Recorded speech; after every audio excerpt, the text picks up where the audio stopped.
Welcome to the Legacy Through Land podcast, where we're dedicated to empowering you on your journey to land ownership and management. I'm Tyler Markham, your host, and each week we'll dive deep into the world of land investing, management strategies, and the transformative experiences tied to owning your very own piece of dream dirt. With our expert guests, inspiring stories, and actionable advice, we're committed to helping you become a better land manager, hone your investing skills, and start building your family's legacy through land. Now, let's dive into this week's episode. We hope you'll enjoy.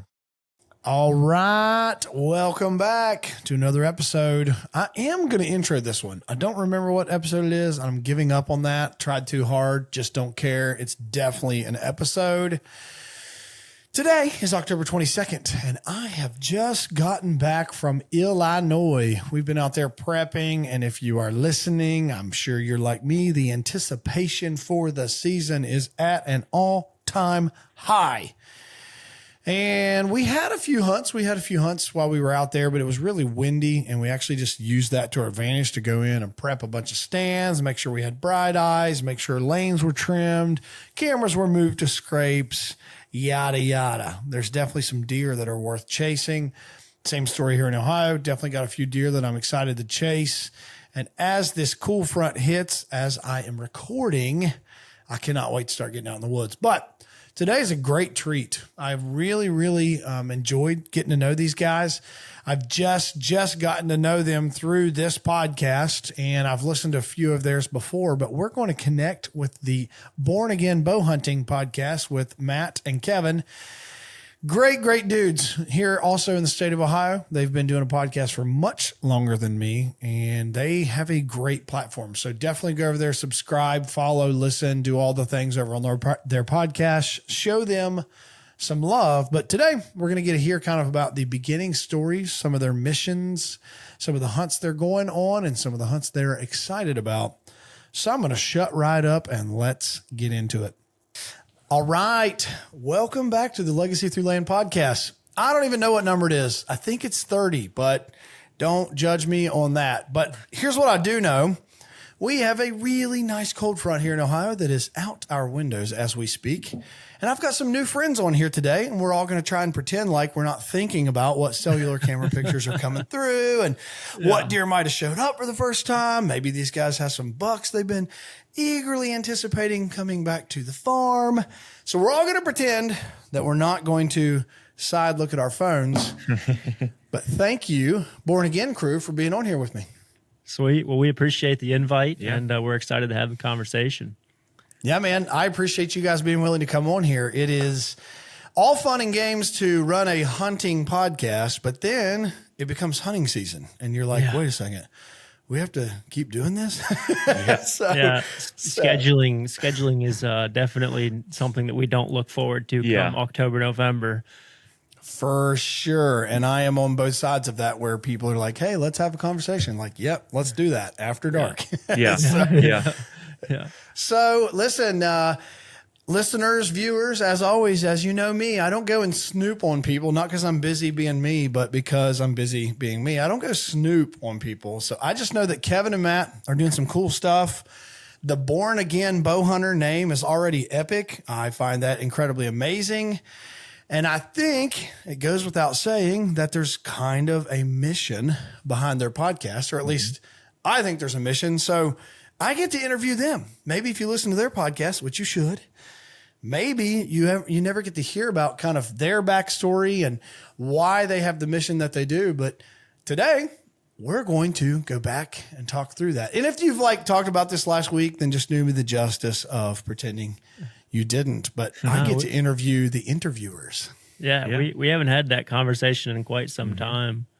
To start off with, we originally weren't Born Again Bowhunting. We actually started out probably in my early 20s as just like an Instagram page, nothing fancy. We were Instinctive Passion Outdoors. So that was what we started with. And that kind of ran its course for a little bit. We decided we started gaining a little bit of traction. A couple of the guys on the team killed some really big deer, and kind of YouTube was kind of starting to get big, and we were kind of going that direction. And then I don't know, all of a sudden I felt like At this point in time, Kevin, who is sitting next to me, was not a part of the crew. And I felt like God was pulling me a different direction. I felt like I was starting to almost idolize the social media clout or the deer themselves. And I think, over some different situations and scenarios, God kind of slapped me in the mouth and was like, "Hey, I don't want this for you." So I think the whole IPO thing, or instinctive passion, was a good stepping stone for us to kind of get our name out there a little bit. But then we rebranded into Born Again Bowhunting, probably 4 years ago. Probably, I would say so. Yeah, and that's kind of like when Kevin hopped on, and Kevin, you can kind of talk about how you kind of hopped on with us or whatever. Yeah, so Jarrett joined the team the year prior, who is not here with us tonight, but and me and Jarrett went to church together. We were pretty good buddies. We had like our own like small men's group we'd get together and we had like-minded things. So we, typically would shoot our bow, go out to eat, and then talk about, do like a small Bible study. And then I joined the team, and one of the big things for me to join was, well, the name and the mission behind it, as far as putting Christ first and, being born again and what it means. And in the outdoor space, I think it's kind of like something that's talked about, but it's kind of like, when somebody scores a touchdown, they do this and point to the sky for Jesus, like, "Hey, shout out, big man." There's a lot of being in the tree 20 feet closer to Jesus and stuff. But, with the group, you could really tell that was not, it wasn't just a blanket of it. Wasn't just a post. The point was born again. Yeah. Yeah. And then, Amen. Yeah. And selfishly, Kevin actually had a podcast beforehand. And so he kind of brought that to the table of like, "Hey, me and some buddies didn't really take it very seriously, but I have some equipment. Would you guys be interested in doing a podcast?" And originally, the podcast wasn't a priority. It was more so of like maybe twice a month kind of thing. And that was kind of the talks before we actually started. It was kind of like a filler thing. Along with YouTube. YouTube was kind of like the driving force that we were kind of pushing. And as most people know, and most people have voiced their unhappy opinions with us about it, we have since kind of dropped the YouTube thing in the last couple of years. And the podcast has been our main focus on any kind of social media outlook. So we originally said, "Hey, Kev, you've got this podcast stuff. Let's do it once or twice a month, just kind of as a filler." But then it ended up turning into once a week for the last, It's like 3.5, almost 4 years now. 3 years, yeah. So, dude, let's go. Look us into that. Yeah, I was proud of myself for doing an episode a week since March. So you guys are saying there's like an eternity of this. Okay. Yep. It doesn't stop. What are we on, Kev? What episode are we on? We're on I think this week will be 173 or something like that. Okay. So we have a couple bonus episodes where we do like our live series. So if we go out of state, we'll do an episode each day. Before, we didn't number those into our total episodes, but so there's more than 172, but we probably have like 30 or 40 bonus episodes. Probably realistically, close to that. Yeah, realistically. Because every trip we do 6 or 7. Yeah. Yeah. So yeah. That's amazing. That is honestly 170 some episodes you've said. That's a number for sure. Yeah. That is a number. So if I understand correctly, Kevin, what was the podcast that you were doing before? What was the aim of it? So me and some buddies, it was, something similar. Hey, let's get a YouTube page going, an Instagram page, and then let's start a podcast. So the podcast it was hunting related. It was hunting related, but it was not serious at all. It wasn't any kind of structure. It was just, we got some free time. The one guy lived up the road, and we just got together and did a podcast over, a kill of an animal, or, let's just talk about something. It's getting ready for scrape week or something like that. But by no means was it near as serious as what it is now. It was more of a, when we have time, we do it. Yeah. Now every Wednesday is typically when we record. Yep. And whether it's beautiful out or whether it's, time to kill a deer, a lot of times we have a guest scheduled, or, we have something that we need to talk about too. So, we definitely set aside the appropriate amount of time to record episodes, which we talked about a little bit before. It was either before we recorded or right when we started. This time of year, late October, early November, you kind of want to be in the woods as much as you can. Yeah. But I'm when like, you have, yeah, I like you guys, but I got to come home early from Illinois for a podcast. Like, are we sure we can? Yeah. yeah. It was 30-mile-an-hour winds, but I'm still blaming you. So, yeah, it wasn't quite right yet, but I'm still calling you guys the issue for going. Nah, that's Hey, all right. we'll take it. We're used to it. We got broad shoulders. Yeah. Yeah. So, I'm immediately curious. What do you feel like your mix is? If I would go back and kind of listen to a bit of all of your episodes, how often do you think it's guests versus how often is it kind of deep dives with you guys? Or do you ever have an episode that's both where you've got a guest and deep dives? Yeah, I would say it's 50-50. I would say pretty close to that. So, we try to do like an episode if somebody kills a noticeable deer or we have a good encounter, that type of thing. But then, we do a lot of like what we call roundtable discussions. I would say during season, it's more so roundtable. Yeah. Just because like it's hard to schedule somebody during, deer season, et cetera. But different time Tell me zones about make it. it tricky. time zones. Yeah. We've had those before. It's like 7 PM and then it's a guy that's, central time and we're like, oh crap, somebody misunderstood. But off season, it's definitely more, tactical stuff like that. We might have somebody on that kind of talks about what their strong points are. Maybe before season, we'll kind of tie that in, so it gets people all ramped up. Yeah. In the past, we've done a pretty good job of kind of scheduling podcasts where like we'll record, in the summer with some guys that we want to air, early October, September to get guys all excited. But unfortunately this year, we kind of dropped the ball. Yeah, on we that. didn't do that at all. Yeah, life has, as we'll probably talk about throughout the podcast, life has definitely changed dramatically for all of us in the last year. And unfortunately, we're not prioritizing hunting as much as we used to. We're prioritizing family and obviously Christ first. And then the hunting is second or third, depending on, what list you look at. So, well, I think I need to hear this anyway. So it's couldn't be better timing. Here we are getting into that. We were talking offline that I had my first couple morning sits of this year's season, and it's just such a time to reflect for me. As much as it is practice, I don't know if you guys are like me, but I'm like, dude, I'm actually suck at this. Like, I don't know how I say I did this every year. Like, now it's an hour too late, or now I'm sweaty because I'm not set up right, or this needs to be on this side and it's on this side, and I didn't trim this limb, and you just start going through all this. Like, am I even good at this? And then I step back and it's like, look where you are. Like, look where you are in God's beautiful scenery. Like, it's all good. It's fine. This is where you go to be talked to, right? So it's like that never changes. All this other stuff does, but that never changes. Yeah, man, I'm excited to get into this. I'm a believer myself and born again, and I'm a bow hunter.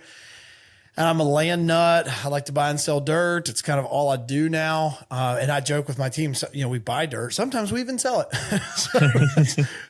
It's not because we're stingy. It's because I haven't felt like we were overly good at it yet, but we're getting there. We're getting there for sure. But in our woes of not being able to sell dirt, it affords us some opportunity to hunt the dirt. So, it's not all bad. Yeah. That's a good trade-off. Yeah. They're like, is it for sale? Like, well, after I shoot this buck, after season, it'll come up. Yeah.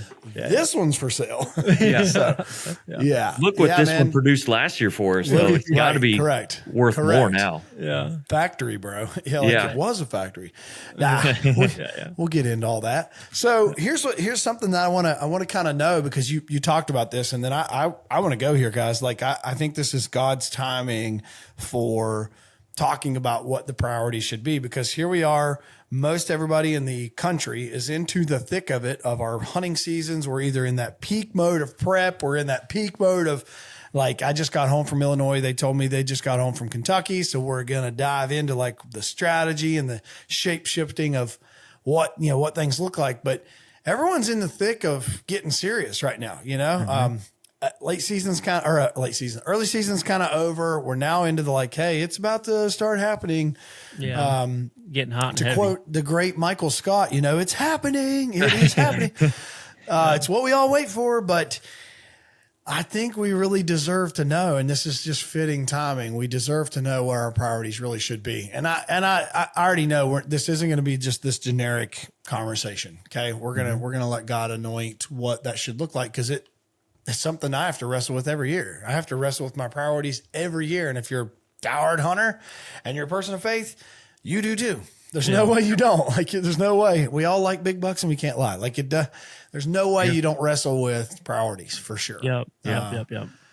So I got one question and then we're going to get right into some Jesus stuff, but maybe this segues into it anyway. Like, what would you guys feel like your mission is when you started the podcast, and obviously, and as it's grafted and it's shifted to, and it, maybe even back into, you started YouTube, but now you're into the podcast.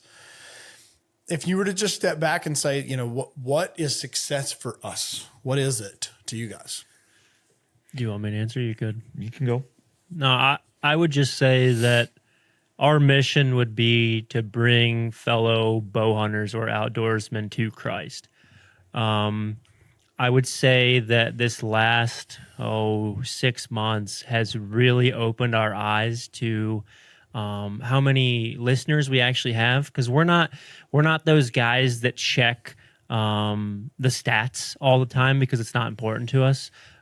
We have a lot of friends that are in the industry. They're always like, the numbers are doing great and this and that, and we'll check from time to time just to make sure that we're trending in the right direction. But as far as like checking it daily, we don't care. What matters to us, and what I would say is our mission, is being godly men that represent it in our home life, in our day-to-day life, and on our podcast life. Mm-hmm. That would be our mission. And tying back to what I was saying earlier, in the last 6 months, we've had, a dozen, maybe even more, people reach out and was like, hey, found your podcast, was struggling with X, Y, and Z because of your podcast, went to church this Sunday and reconnected with God, or had a conversation, or, hey, I want to learn more.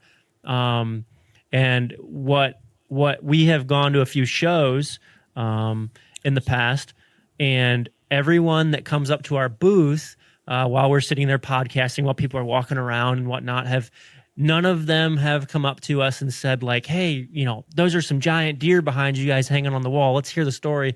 They come up and they read the sign and they squint and they say, Born Again Bowhunting. Does that mean what I think it means? And then we have a 20-minute, 30-minute conversation and develop new friendships over Christ. And we've even had people ask us, like almost get defensive, like, do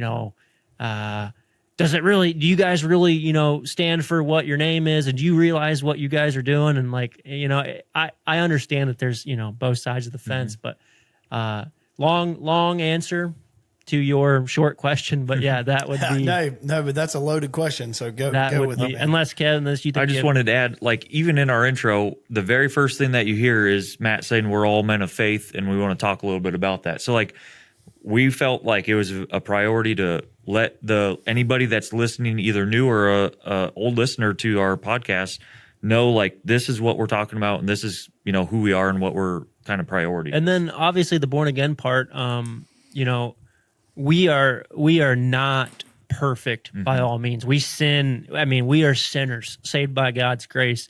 But at the end of every podcast, Kevin, if you just want to recite that real quick. Yeah, I just say, doesn't matter what you have done in the past, you can always be born again, and then born again is out.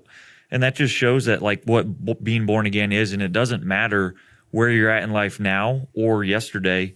If you make the decision to follow Christ and change, he's there with you. He's at you at your lowest, he's with you at your highest. Doesn't matter where you are. Yep. He just wants you to reach out and, cry for help. Yeah, and cry for help and he'll answer. Yeah. Amen. Yep. Amen.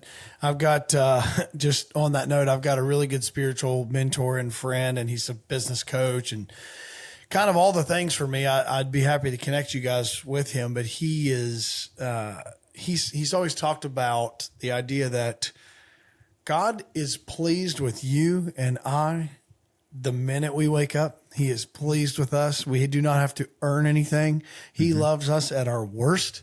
He loves us at our best. He is proud of us at our worst.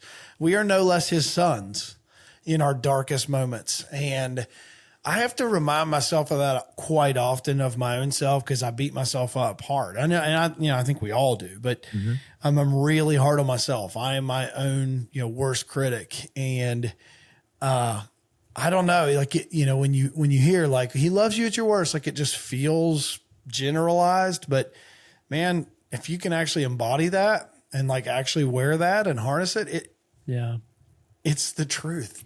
It's the truth. Yeah. You can't earn it. You don't have to earn it. No, you just have to accept it. Yeah. And, it's amazing. It's amazing too, that with your podcast name, my grandpa was one of my biggest mentors, and he passed away a handful of years ago, but he was one of my biggest outdoor mentors, biggest mentors in life, great man of faith. And I will never forget him always saying, when he talked about people that weren't believers, and, they would say, well, I believe in God, or like I would hear him talking about his faith to someone in public. He would always tell them, you have to be born again. You have to be born again. Like, and he knew you don't just recite something, because if you just recite something, you won't accept being born again. You have to be and believe that, and believe that you are born again, and have a full new chance at the whole thing. Yep. Yeah. So love it. Love it. So if we could wrap up your mission statement, obviously it doesn't have to be a one-liner, but it seems like you guys want to exist to point the outdoor space to a holy Savior. Yep. Yep. I would say so. That's awesome. That is awesome. So what do you do for your boring work jobs, those boring jobs? Go ahead, Kev. You can start out. So I am a mechanic at a local garage where we kind of specialize in building automatic transmissions for cars, trucks, SUVs, passenger vehicles and stuff. So I've been doing that ever since I got out of high school. So I've been there for almost since 2010. So been wrenching for a long time, and I go by the nickname of Tranny Kev, and I've kind of adapted that now. So it's just I don't know. It always gets this kind of reaction, So it's not what the typical modern thing is, but So that's what pays the bills and keeps the lights on here, and I enjoy it. I was literally about to say. So when people say like they got a guy, like you're probably a lot of people's got a guy. Yep, for a lot of things. Listen, I was driving to Indiana to hang some cameras 2 years ago. August? 2 years ago, loaded up, like gonna stay for the weekend. I had like 20 cameras with me. We were gonna hit public hard. I'm like an hour and a half, 2 hours away from home. Tranny goes out in my truck. Guess who showed up in 2 hours with a flatbed trailer? Yep. We loaded that baby up there, and Kevin rebuilt it that night. And I was like, oh, we got to get you out and get going again. Yeah. Dude, that is amazing. Dude. Yeah. Well, let's just say it this way. Do not downplay what you just said, because I know very few people who would be talented enough to do that, let alone have the heart to do that. So listen, you're the heartbeat of America. Hold on. Kev might not be comfortable saying this. And I apologize. Well, he said Tranny Kev, so I'm not. But listen, Kevin, he's doing fine. Kevin is one of the most like humble people I know.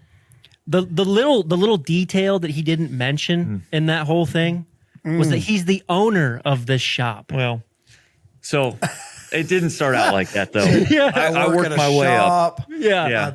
I pay the rent. Yeah. He keeps the lights on by paying the bills to keep the lights on. Yeah. Dude, let's go. Let's go. Yeah. I love that, dude. I Appreciate love that. Proud of you, man. Just Appreciate getting to know that. you guys, but I'm proud of you. That's awesome. Like I told you guys before, I've never worked for anyone else. I'm an entrepreneur through and through. I'll bet the farm to bet on myself.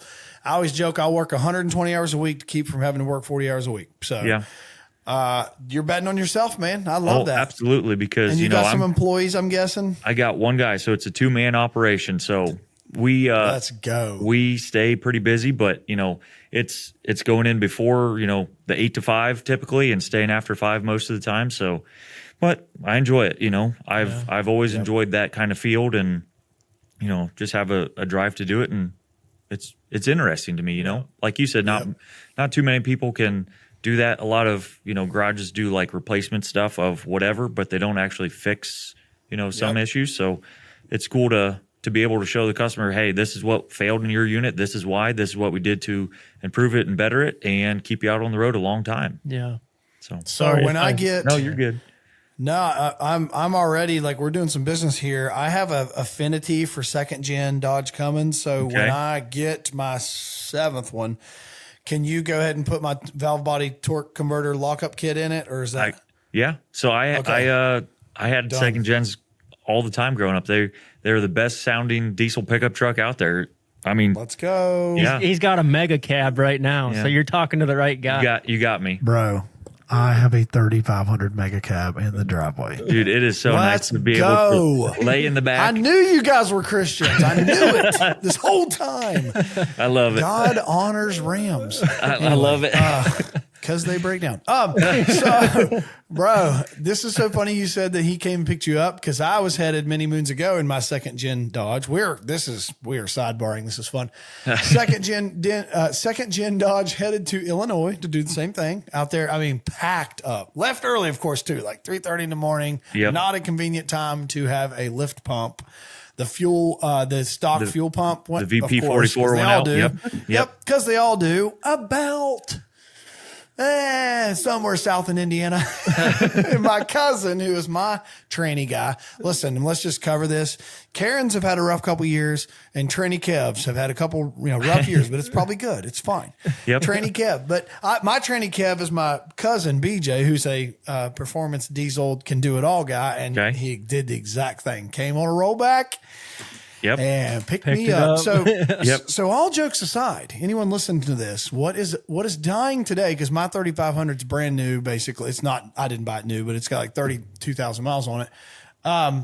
You don't like take that to a transmission guy anymore like we used to. Like people have new vehicles. What you're doing is, and I'm not going to say a dying thing, but it's a harder to find thing. It just is. It's a great need. It is a great need. So go you, dude. That's awesome. I appreciate that. Transmission. I don't like, you could change your Instagram handle to Tranny Kev. I would be fine with it. It's so there's a funny story to that. I wanted to do something of like the builds that we do. So I created the second Instagram page is just, I think it was like Tranny Kev Rebuild or something similar to that. Right. Yeah. Well, it draws the wrong crowd from the wrong countries, and it's just like I had to rebrand it all together again because I was just getting too many followers of people. Aren't you just like Mechanic Kev now? It was something? Transmission Rebuilder Kev now. Transmission. I had to really lay it out to Joseph. Yes, more sophisticated. Hold up. I thought you were wanting to point people to the Lord. Are you saying that the people that were coming to your page were harder to point? No, but just not the crowd that I was looking to maybe have as followers or get messages from, I guess. Well, and that page. So go ahead. No, I was going to say that just that page was just kind of like more of like a comical, like I just posted like rebuild transmissions. So I wasn't doing anything informative or anything. It was just like, hey, this one did this, performance stuff or whatever. Yeah. And there was no pictures. I don't even think my face is on there at this point. It was just pictures of transmissions and stuff. But you should have seen the followers because Tranny Kev good, the name, he was. Dude, I mean, you could have slid in the podcast before you killed that. I mean, geez, you could have thrown that in. Tranny Kev as a sponsor or something. Just got him really confused. Yeah. Dude, so are you the guy that I probably scroll on in bed and watch the reels of how he's putting the transmission back together and this gasket failed? Or probably not anymore. So, used to do some of that, but anymore it's hard to take the time to put that stuff together because there's no money coming in from it. There's time for everything else, but that gets set aside. So really that page has just been set aside for, a rainy day. Yep. Well, I'd say with Trump being our president currently, I probably want to sit that one out for a couple, 3-4 more years. That page would do awesome. Maybe a couple more political cycles. Yeah. That's fun. All right. Well, good luck topping that, Matt. Yeah. So that's a little bit about me. Yeah, I don't have the fun job. I am a robotic technician, so technically we kind of do the same thing. But I work on robotic milking equipment. So up in our area of the woods, we have a lot of dairy farms. So I actually work for a company named WG Dairy Supply, and we install and maintenance and fix and service and anything you can think of robotic. So that's me in a nutshell. You would think that I would be landing all this hunting permission, but I promise you it is extremely difficult. I thought when I first got that job that I'm going to meet all these farmers and become best buds, but you learn that there's not too many farms nowadays that don't have somebody already on them, or, family, or, a longtime friend. So it's, I don't want to step on anybody's toes, but, no, dude, yeah. I knocked on a couple doors this weekend in Illinois. I'm kind of allergic to when the hunting doesn't seem great. I'm like the guy that's like, you know what? Let's just get out. Let's go just knock on some doors, or let's just go look at this, or let's go move that tree stick, or just whatever. Like, I just refuse to bid your time when I think it's not the right time. And so that was yesterday morning after I was soaked in sweat and it felt warmer than it should have been. Dude, don't discount that though. Like, you were like, I don't have a cool job, but I'm a robotics technician. I mean, that's pretty serious. So it pays the bills. I mean, I've just, if I could have made up 100 jobs, robotics technician for dairy cow industry probably would have been not in that 100. So most people wouldn't guess that. Yeah. pretty unique. Yeah. So home for you guys, you said, is like Worcester area for both of you? Mm-hmm. Pretty close. Ish? I'm in Ashland County and Kevin's in Wayne County. Nice. So we're, for anybody that doesn't know that area, if you were to draw a line from Columbus to Cleveland, we're a little bit closer to that Cleveland end, but we're basically smack in the middle. Yeah.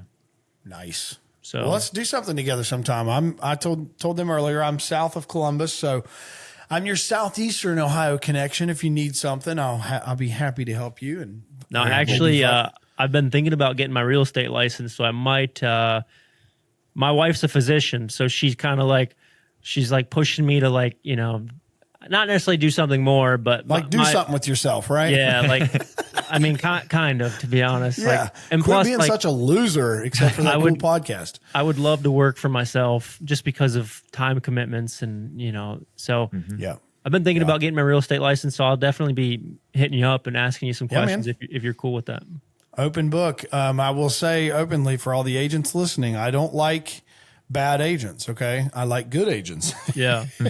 In the realtor space, and the great agents know exactly what I mean. One of my best realtor buddies said, I became a realtor because I couldn't stand any of the ones I knew. Like, they just weren't good at their job. So I became one to fix a problem. And I, the only thing I would say in the realtor space, I'm not an agent. I've thought about being one, but I don't really know that it would serve me super well with what I do. It would be a good supporting act to what we do, but honestly, there's a lot of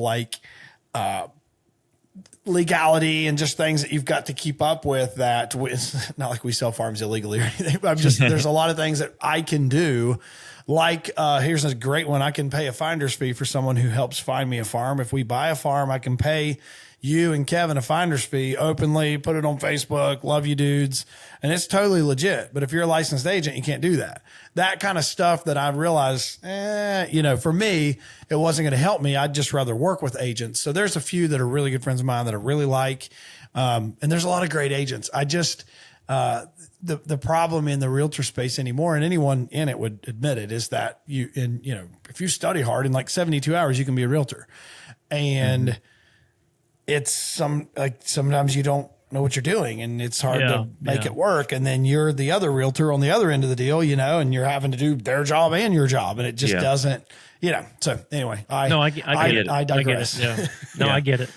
Longer you do it too, you see it. There's times that the agent's like, yeah, well, you know what? Just why don't you call my seller and ask them that? I'm like, no, why don't you call them? That's your do your job. Yeah. You're getting a commission. Why do I need to do? Yeah. Anyway. So, right.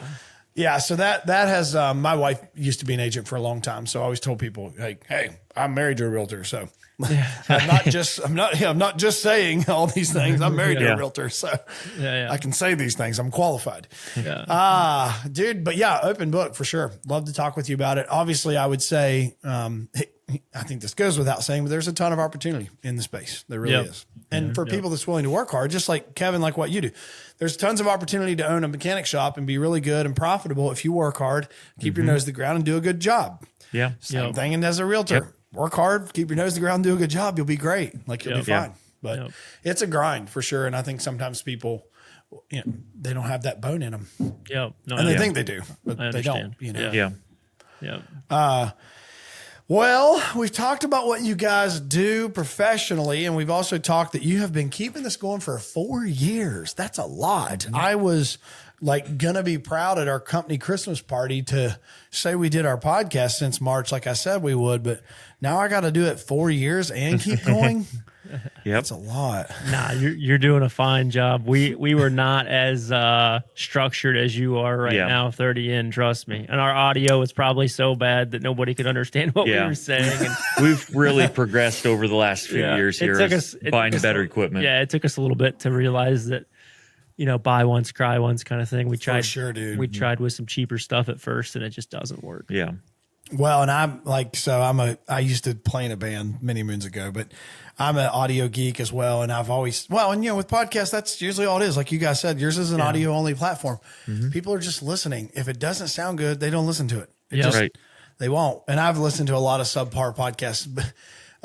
Give me some grace, everybody that's listening. I've hopefully not had any episodes that are too terrible, but it's a lot of work to put these out. Like I know what you guys are going through to put them out. It's a lot of work. And I listen to a ton of podcasts. I used to listen to only music. Now I listen to only podcasts. And there's a lot that I just think if the audio isn't good, like the story is really compelling, but I'm not going to listen to it. It doesn't it's either hurts my ears or I've got to turn it way up. And then my directions like blow the speakers. You know what I mean? It's just tough. So I appreciate that you guys appreciate tech and stuff and audio and all that. Yeah. Well, we've learned from our mistakes. I'm neck deep in making them. So if you guys could give me like a cheat sheet book when we're done, if you can give me something, offline, that'd be great. Absolutely.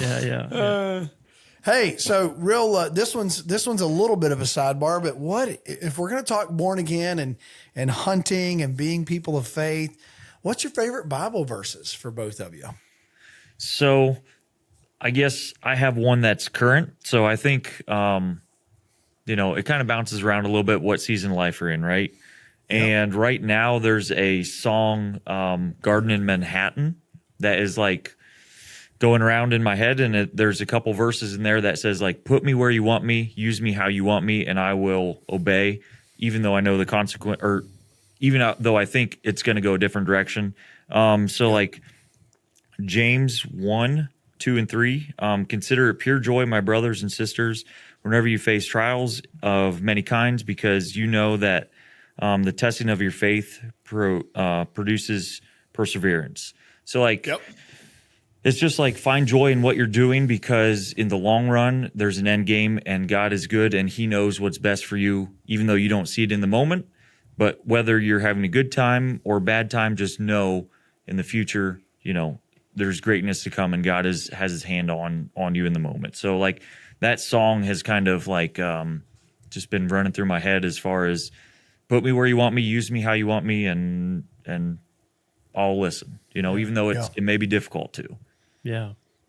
Yeah. So I'm not really good at memorizing scripture. So obviously I'm going to have to read from this, but as of late, I had read this not too long ago, kind of to help out a buddy in a situation, and it's really stuck. So it's Galatians 6, 1 through about 4, and I'll read it quickly. Brothers and sisters, if someone is caught in sin, you who live by the Spirit should restore that person gently, but watch yourself, or you also may be tempted. Carry each other's burdens, and in this way you will fulfill the law of Christ. If anyone thinks they are something when they are not, they deceive themselves. Each one should test their own actions, then they can take pride in themselves alone without comparing themselves to someone else. So basically what I really like about that verse is like, there's always going to be people struggling. And, sometimes the outsiders looking in will look at Christians as hypocrites because we feel that, we're better than everybody else. And like, I can't, and no judgment here, but, the parents that raise kids where they're like, you're not allowed to hang out with that boy over there because I know his parents and the house that he comes from. Well, I view things a little differently. If Jesus were to walk this earth right now, he would be in bars, he would be at strip joints, he would be with the dirtiest of dirty and the muggiest of muggy people. That's who he'd be preaching to. He wouldn't be going to church, and he wouldn't be talking to the family that shows up every Sunday. He may, but he's going to be where people need to hear him. And I feel like as Christians, we need to do a better job of, I feel like sometimes we take scripture, although the second line of that passage is, but watch yourself, or you can also be tempted.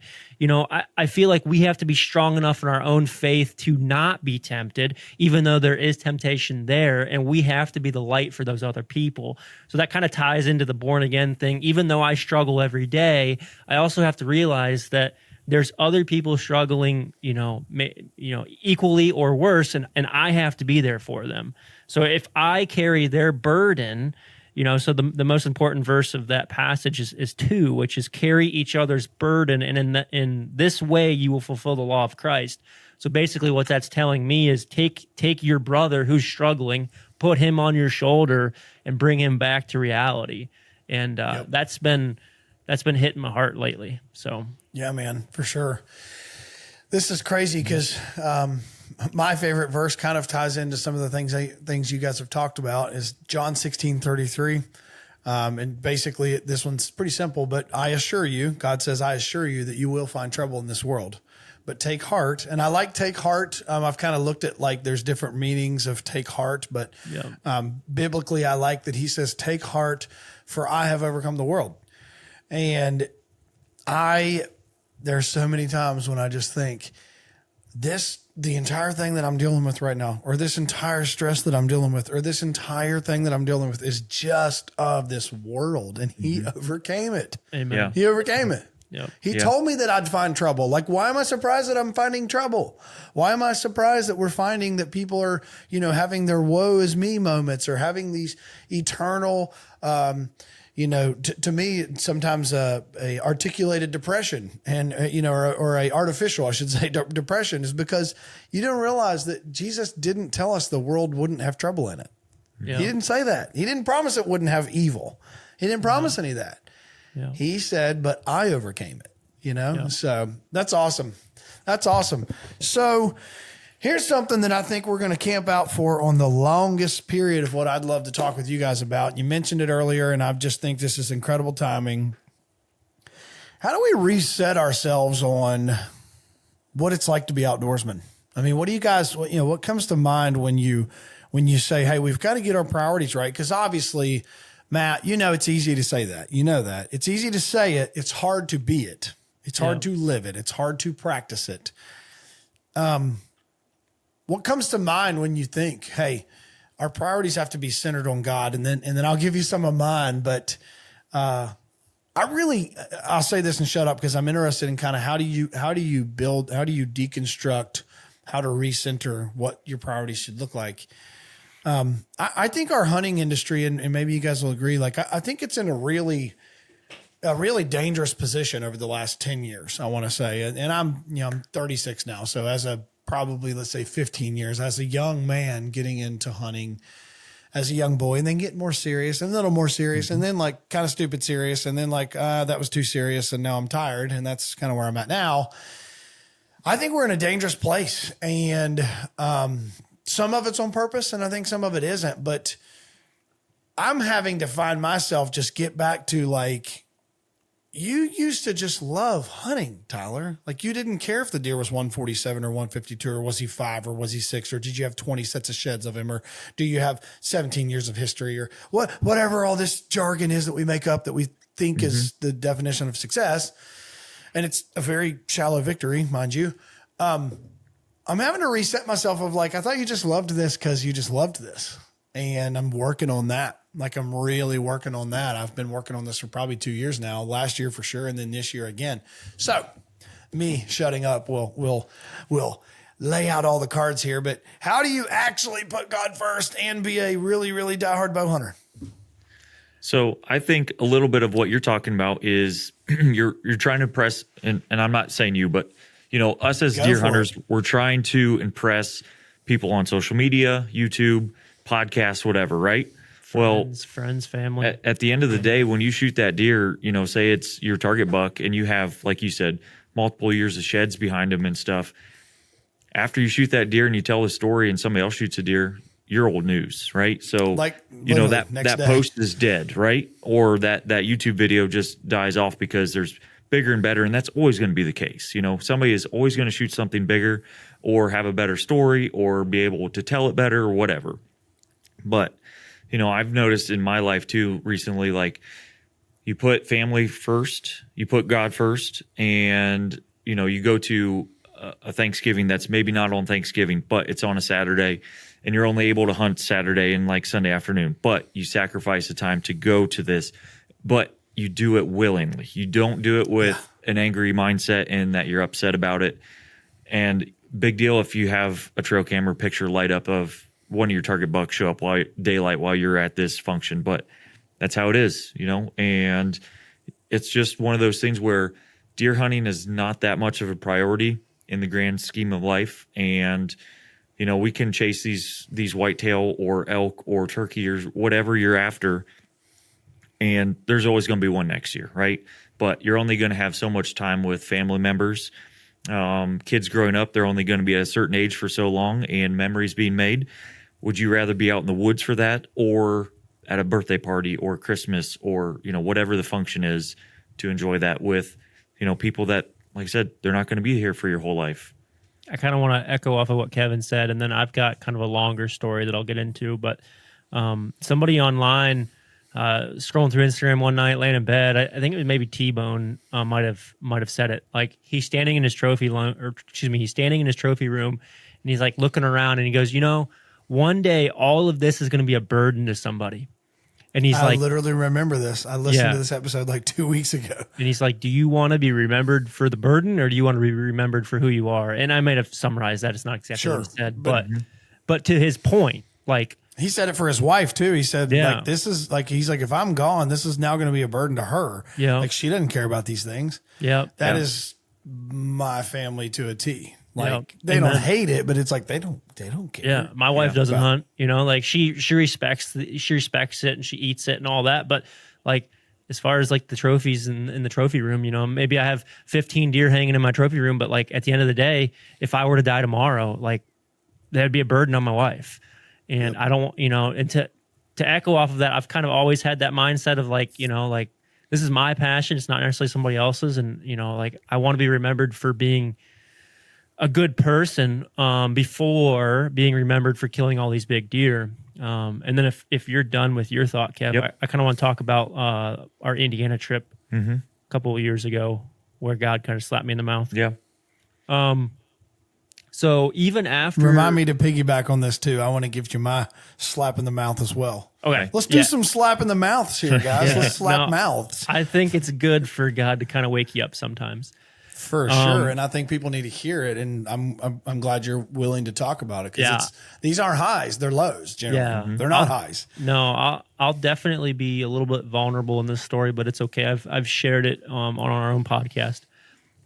So when we rebranded Born Again, you know, I was a Christian. I was a follower of Christ, but maybe I wasn't living the life that I should have. You know, I was still kind of, you know, typical, you know, young boy who just doesn't know what he's doing in life. Young adult, I should say, but like, just making the wrong decision, still sinning, still kind of living my own life, not living for God, kind of, you know, trying to paint my own path instead of let him do it for me.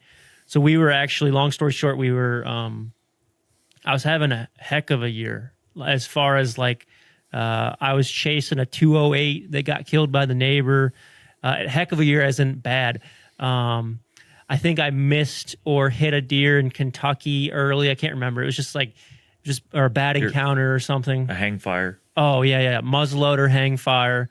And so long story short, I've messed up a couple opportunities, and I'm in Indiana, and the good Lord is trying to tell me something, but I'm not listening. And I'm in I'm glad Indiana. it's not just me. Yeah. And Are I've you learned, deaf, bro? yeah, no, seriously, like sometimes he needs to slap me in the mouth before I'll listen. Jeez, dude. And so we're deep into public, we're grinding. It's, day 5 of our 7-day trip or whatever. And, me and another guy that normally podcasts with us, Jarrett, we call him Jerry. He's with me. We're deep. I mean, we're like 2 miles in and we're trying to figure out what tree to go into. It's starting to get like that faintest gray light where you're like, okay, we got to get in a It's tree time now. to like have a plan. Yeah. So we kind of heard a deer get up, super cold morning, leaves were real crunchy. And we heard a deer go up and we were kind of hunting on the bottom and he kind of ran up the other side. And I remember for whatever reason, I just kind of like asked God, I was like, where do you want me to hunt? And, for fellow Christians or followers of Christ, you may have experienced in the past, there are times where God will answer you and it's like the most like clear voice in your mind. It's not your voice, but it's his voice, and it's his voice and it's not your voice. And it's hard to explain to somebody that's never experienced it. But literally something said, look up. And I look up and there's a tree that's, right in front of us. And I told Jerry, like, hey, let's just climb up this tree. And I think he had even said like, hey, we got to get in a tree, climb up this tree. And, maybe an hour or two goes by and we hear a deer start coming down the ridge, kind of the same direction that we heard one take off from the morning. Here comes this beautiful, he wasn't anything huge, just 3-year-old, probably 125, 130 inch deer. And, it's 5-day hunt, or excuse me, we're on our 5th day of our 7-day hunt. Like I'm plugging this thing. So he works in to 20 yards, draw back, and I cannot explain what happened. The deer stops. It's on camera. Ask Jerry if he's on him. Yeah. I squeeze it off. Now, all I could see was there was kind of like a V of a tree that I was shooting from, and I had to shoot him in the shoulder because that's the only thing I could see. But to kind of like piggyback on the situation, I was shooting almost a 650 grain arrow. So I kind of went down that rabbit trail of like the heavy arrow. I will say that I don't think it's worth it. I've since then I've gone back to a lighter setup, but that's not part of the story.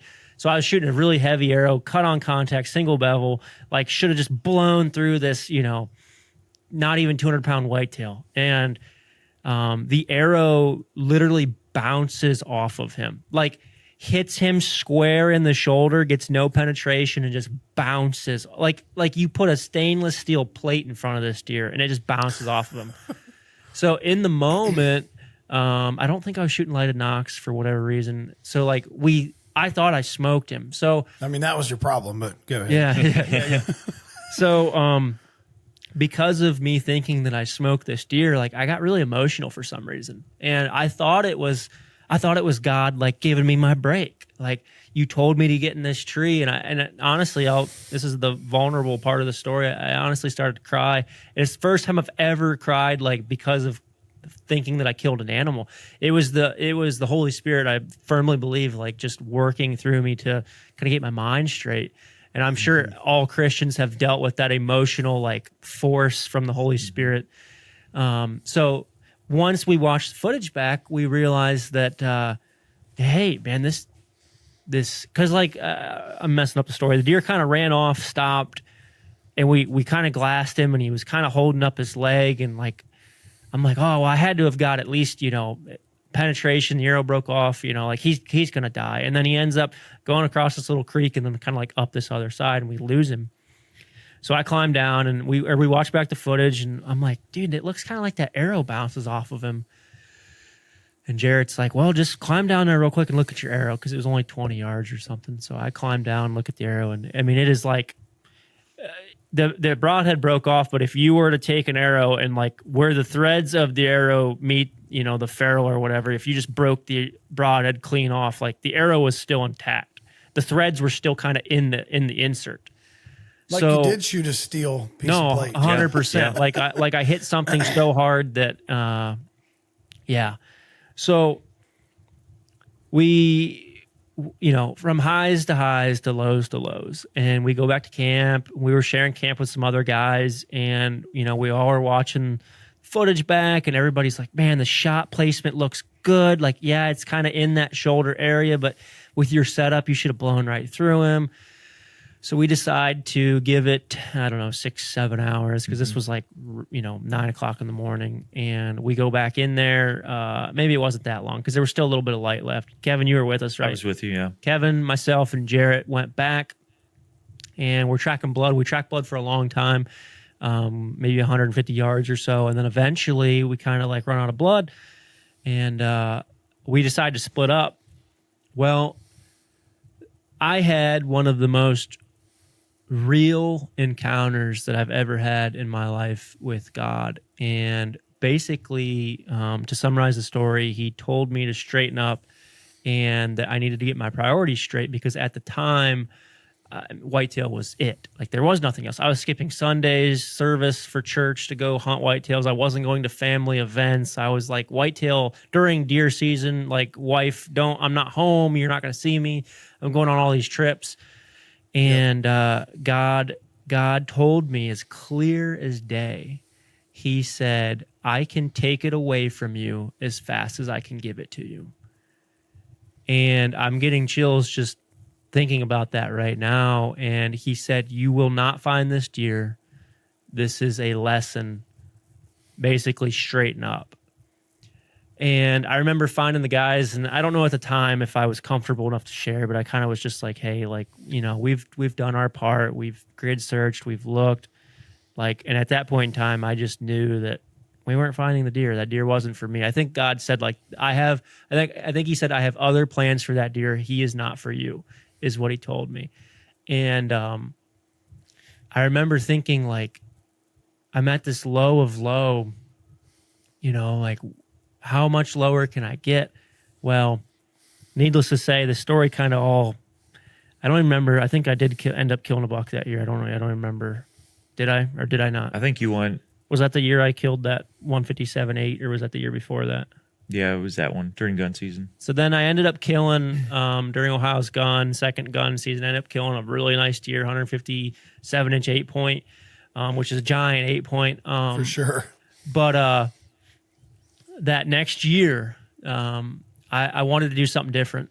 I wanted to prioritize God, and I wanted to prove myself. So what I did was I bought a Devo, and I read a devotional. Actually, no, that was the year before. I didn't kill a deer that year, because I remember I did not kill a deer that year, and I think I had 3 opportunities and botched all 3. So that next year, I was like, you know what? And I'm not doing this just because, like, I want to kill deer. I'm doing this because, like, I want to get my life straight. And we took the podcast a little bit more seriously, like on a spiritual level. And then I read a Devo. I bought just like some kind of cheap, I think it was the Hunter's Devotional off of Amazon. And I read a Devo on every sit that I went on. So whether it was an AM sit or a PM sit, I'd read a Devo. Well, I don't want to say that this is, the same outcome for everybody, because I don't want people to think that this is, if I start reading a Devo, I'm going to kill all these deer. Well, I went 4 for 4 last year. I killed 4 bucks in 4 different states. And one thing that I can tell you is, even though I spent a lot of time in the woods, my priorities were right. I wasn't thinking and obsessing over whitetails like I was before. I wasn't skipping the Christmases. I wasn't skipping the birthdays. I was still going to those things. I was hunting not as much, but I was hunting during the right times, if that makes sense. And God blessed me, and I firmly believe that, because it's not coincidence when I would put down my Devo, and obviously I read a lot of them. It's not like I read 4 Devos and here comes 4 bucks. Mm-hmm. Like, I read, let's say, 40 some Devos that year. Within sometimes seconds or minutes of me putting down my Devo, here comes my target buck. And what's crazy is the last, the deer I killed in Ohio, beautiful. We sent in his teeth. I thought he was older than this, but 5.5-year-old, but doesn't matter. Beautiful, mature deer, 143-inch, just kind of paint the picture. Nasty 8-point with a bunch of trash at his bases. I'm hunting a real cold front, and there's some does that kind of came through and some smaller bucks, and it's kind of like sleeting, kind of like raining a little bit, slushy, just starting to snow, and it's maybe there's like a half hour left of legal, and it smacked me in the mouth like, hey, you didn't read your Devo, Matt. Crap. So I stopped everything. Like, this is prime time. I stopped everything, and I pulled out my Devo, and it's like 3 or 4 pages. I tried to read it as slow as I could, so I wasn't just like skimming through it. Like, I actually took time, read the Devo, thought about it, thought how it would be an application in my life. And, you know, after each Devo, they have a little prayer. And like, I said the prayer and I really meant it. And I remember thinking, like, thank you, God, for giving me some clarity to remember to read my Devo. I turn around and I put my Devo in my backpack and I look up, and at like 80 yards, here he comes. So there. Can you send us all a link to this devotion? I can. Can you send us a link? It's not this one, right? Just the regular Bible. That's not going to work.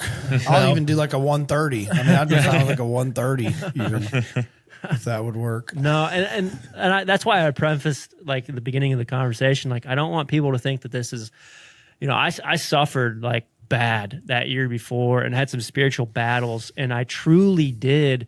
I was a follower. Maybe I wasn't walking the walk, but I knew what walk to walk. And maybe some people would say I was born again then, but I really did change my outlook on life, and I put him first. And I think I have a very addictive personality, so I feel like I was real big into sports, played college sports growing up.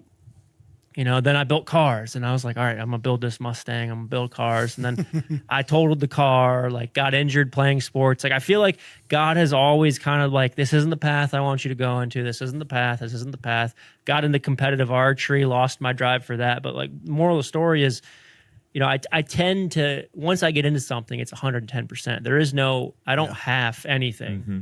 And I feel like God just kind of humbled me and was like, this isn't the path I want you to be in. And then I ultimately asked him, like, what do you want from me? Where do you want me to go? And I remember having some different people come into my life, or different situations where, like, the YouTube thing was not something God wanted me to do. At that point in time, I don't think I was spiritually or mentally strong enough to deal with the, I'll just say, the clout, even though we weren't that big. I just didn't want, I don't think God knew that he knew, but I didn't know that I wasn't strong enough to deal with it. So, God kind of told me, like, hey, I don't want you to do that. I don't want you to, like, worship the social media and, like, idolize that stuff. I just want you to focus on the podcast and let me take control. And then obviously that was before the season. And then I ended up killing 4 deer in 4 different states. And they were, I killed a 160 in Kentucky. It's not like I was running around killing dinks. So, I got, and it was all God. It wasn't me. Like, he blessed me. I was 100% blessed. So, but this year I've been out, a few times and haven't had the same luck, but I have been reading a different Devo. So I also want to paint the picture on that end. Probably need to get that old one back. Yeah. I also want to, like, emphasize, like, hey, just because you're reading a Devo, or just because you're talking to God in a tree, doesn't necessarily mean that he's going to, answer your prayers. But what I do know is that he did answer them that year, and it kind of got me on that right path. So there's my long-winded story of, priorities. Dude, priorities. For sure. I intimately know what you mean. Kevin, what do you feel like for you it is that, says, hey, there's a need to make these priorities right, and to actually put God first? And how do you practice that? How do you practice it? So I would say, kind of like what I talked about before, like, if most of my grandparents have passed away now, so I have one grandpa left, but my wife's side, she still has all of her grandparents. And it's a big deal to her and me to, hey, even though, it's primetime deer season, and we got a Thanksgiving that's not on traditional Thanksgiving at the weekend before or something, like Saturday, that's my only day to hunt anyhow. But you know what? I'm not going in the woods. I'm going to go to Thanksgiving, enjoy fellowship with the family, have a good meal, and be happy about it, right? Because we can go to these things and be Mr. Grumpy and sit there with our arms crossed looking at our trail camera and be like, well, I should have been in the woods. And then we're just mad for, the whole organization or the event, The right? whole get together. Yeah. So I think that you're very like strong in your faith though as well. I think that that's more like the question that he's asking, like, how do you personally, control that? You know what I mean? Well, I mean, God gave us the ability to go into the woods. He gave us the jobs to where, we are very blessed to go to other states, multiple states in a year, and be able to afford a license out of state and take some time off work and everything else. So like, we have to give back to him and recognize that he is the one that gave us able body, able mind, capable of doing this stuff. And he's put us in a position of a job situation where we can swing it, so sometimes out of state tags and stuff are expensive, and a time off work and everything else. So like, so you have to recognize the guy that gave us all this stuff and appreciate it, and be willing to not do that stuff too, to put him first, to go church on Sunday and help somebody, whether that be financially or even just helping somebody out, or an ear to listen to. Because all that stuff is big time. Just letting him guide your life on however he wants it to be. Like I was such a strong, stubborn, bullheaded person where it was like, I have to drive my life. I have to do this. And like ever since I just slowed down and was like, God, direct me how you want me to go. Whoever you want me to talk to, let me talk to him. Mm-hmm. Whoever you want me to cross paths with, let me be the light. And I feel like we both do a good job of that. And, it's just like, it's a humbling thing. But also, I kind of want to emphasize too, like, maybe somebody would get the wrong idea listening to this podcast of like, oh, well, God doesn't want you to have fun, or God doesn't want you to go do your things that you love. God created pleasure. Mm-hmm. So like, and God gives us the ability, do you think that it's not me or Kevin? We have the addictive personalities because God gave them to us. God gave us the ability to echo off what you were saying, Kev, about having able bodies. He gave us the brains and the determination and the patience to go chase these creations that he's made. Like that's all him. It's not me. So at the end of the day, when you sit down and you're like, I have the ability, kind of echoing off of what Kevin was saying about like the football player on Sunday pointing to the sky and, big man upstairs, like don't do that. Like seriously sit down and in the tree have a conversation and be like, hey, thank you for giving this to me, because at the end of the day, it's yours. It's not mine. Mm-hmm. And I think that's what really changed it for me, was like, it's not mine. It's not my will. Even though I may have the talents and maybe I have the skill or the composure to make the shot, whatever it may be, he gave it to me, and it's like, I think that kind of echoing off of what Kevin was saying is just like, that's the driving factor for us, is that, and my story, going back to my story, is like when he told me I can take it away from you as fast as I can give it to you. And he legitimately like slapped me in the mouth. And I heard that in my head. Like I sat down and was like, you know what? You win. Like, I'm 100% giving my life to you now, because at the end of the day, like what I want or what I need is not of importance. So, well, and if you manufacture it and you manufacture your own success and you push towards, making that path yourself, you A, don't win, and B, the victory that you may find is very, very shallow, short-lived, and deflating. It doesn't, it's not a spiritual victory. It's a victory of your own hands. And I talked a while back. I had a really long deal in Illinois with a farm that I was 2 days from buying, and it was a dream farm and a farm that I know I'll buy it one day, but you'd have to go listen to the podcast. But it was just an entire podcast of, like you said, failure. Like this was me. This wasn't God. God wasn't going to honor this. God wasn't going to bless this. I could have manufactured this to the finish line, but he wasn't going to honor it. Mm-hmm. And it took me, I lost $15,000 on that deal between the earnest money I gave the seller and title company fees and just all these things and 3 trips to Illinois and all this stuff. That's how far God had to get me to be like, bro. Yeah. Listen, My son, your money's in the escrow account at the title company, but I'm not going to bless it. Yeah. I'm trying to tell you this. The deal has fallen apart 3 times and you keep thinking it's from other things other than me. Yeah. It's not. Yeah. It's me. I'm trying to not allow you to have this happen. So you can choose, right? We have free will. That's Right. why we have to accept our own salvation. You can choose, but Yeah. I hope you don't.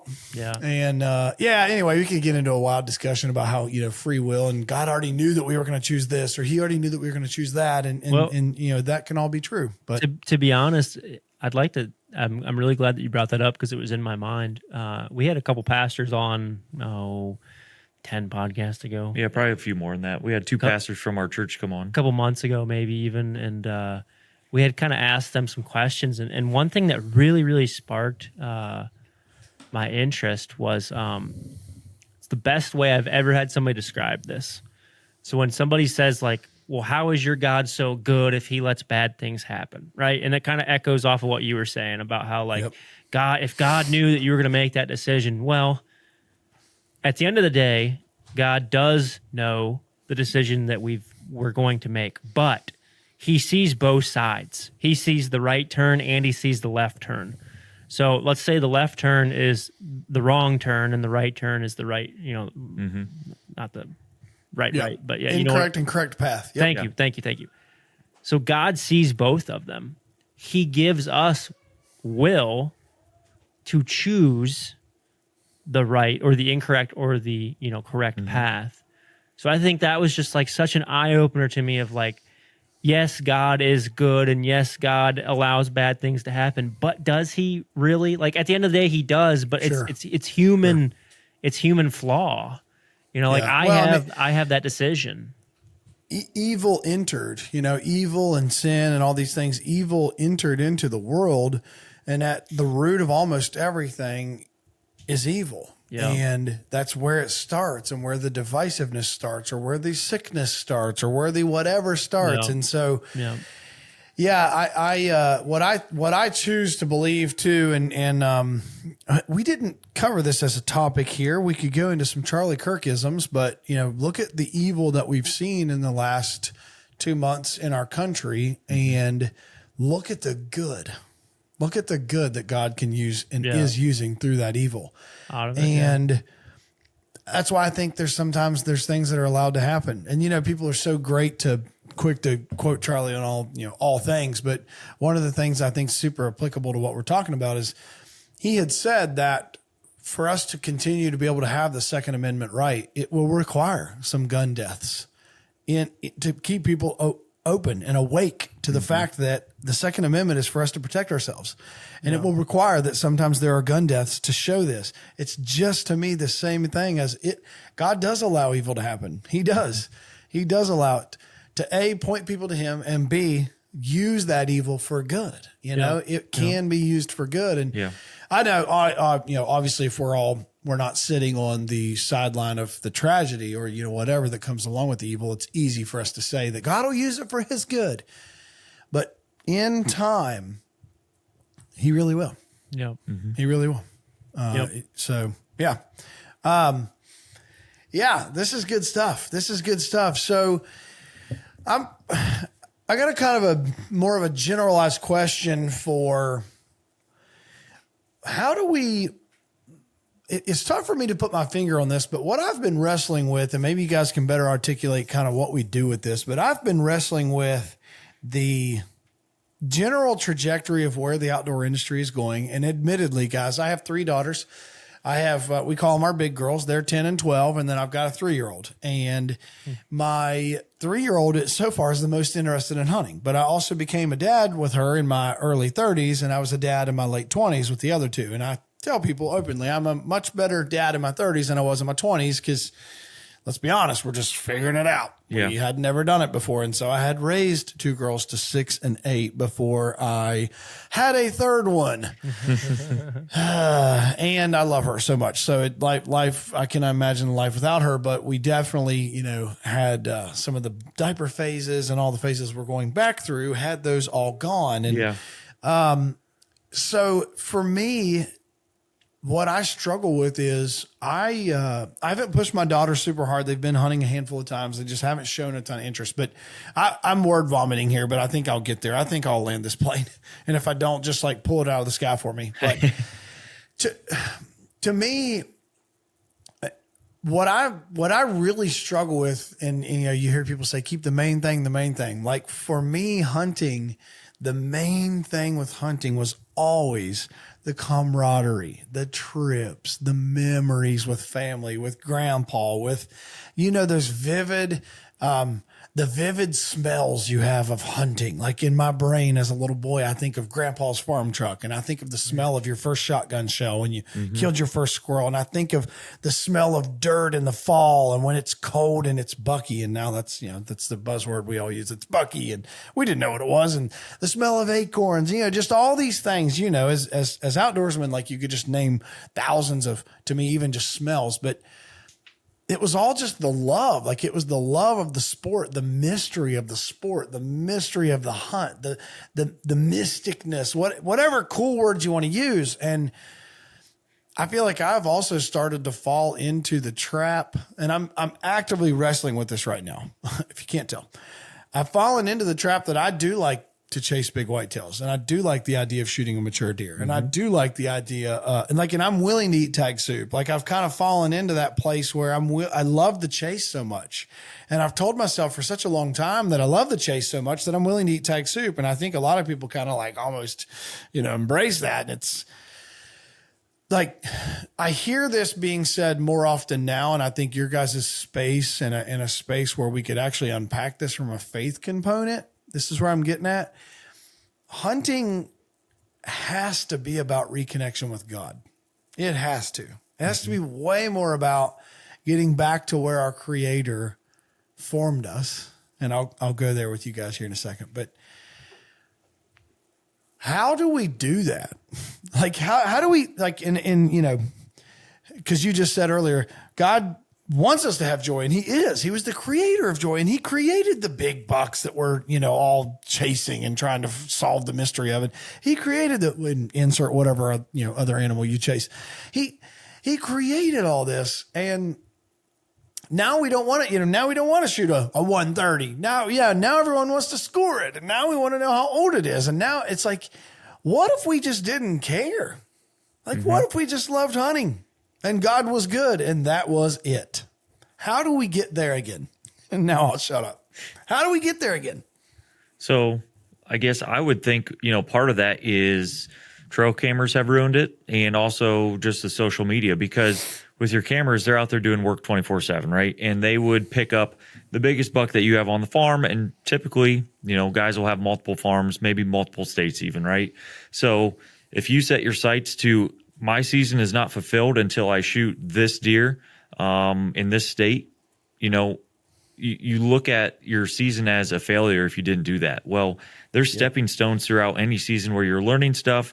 You know, adventure is part of it. So, you know, this fall I was able to draw an elk tag in a western state, and me and two buddies went out there, and we looked at the whole trip as, this is an adventure that we're going to enjoy. And if we fill a tag, and the hunting is an extra part of it, right? So, you know, if we would set our you know, highs or lows on if this is successful by punching a tag, well, we're probably going to go home disappointed and humbled because it's a failure. But, you know, looking at, you know, if anybody has been out to the west and see the mountain range and the rock cliffs and the habitat, Not and see it, but live in it. But like, you know, it's totally different than what we're used to here in northeastern Ohio, where, you know, 1,000 feet of elevation is a high point. Out there, it's like 13,000. You know, yeah.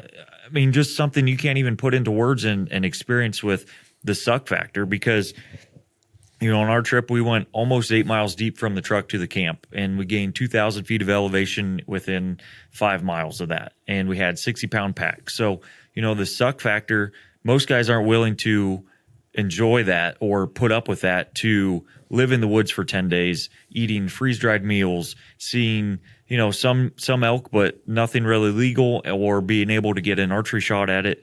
And, you know, to take a step back and look at the sunrise on the mountains and enjoy the grouse, or, you know, just seeing some mule deer and just stuff that we're not used to, but looking at the beauty of it and not comparing this to, you know, some big name hunter that every time he goes out shoots a 340 or something like that. Like, you just have to, I guess, enjoy the process and take it for what it is, because you got to look around at the little things too. You know, the whole ecosystem is beautiful and how it all works together, and everything comes to life in the spring and in the mornings, and, you know, just more to it than when that big buck shows up or whatever animal you're chasing and you get a shot at him and you filled your tag. Because like I said earlier, like, that memory will be gone and the next chase will be there. And if you're just chasing antlers and rack size or age class, like, that's always going to be there. But Yep. The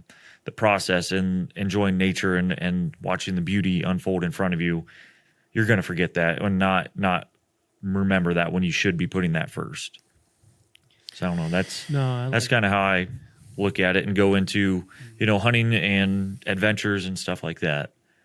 So I use it as, you know, a lot of people think church is in a building on a Sunday with a preacher listening to a sermon, maybe singing some songs.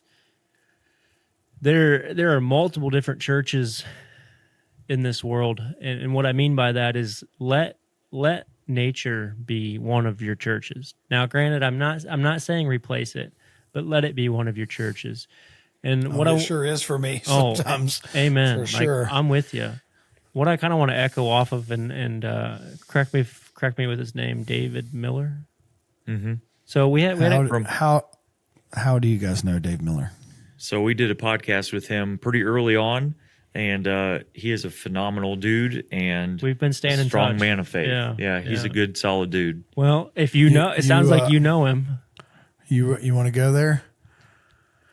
Well, yeah, sure do know Dave. That was where my story was going, because that's who helped me reset when I was at the lowest of my lows. Okay. Really?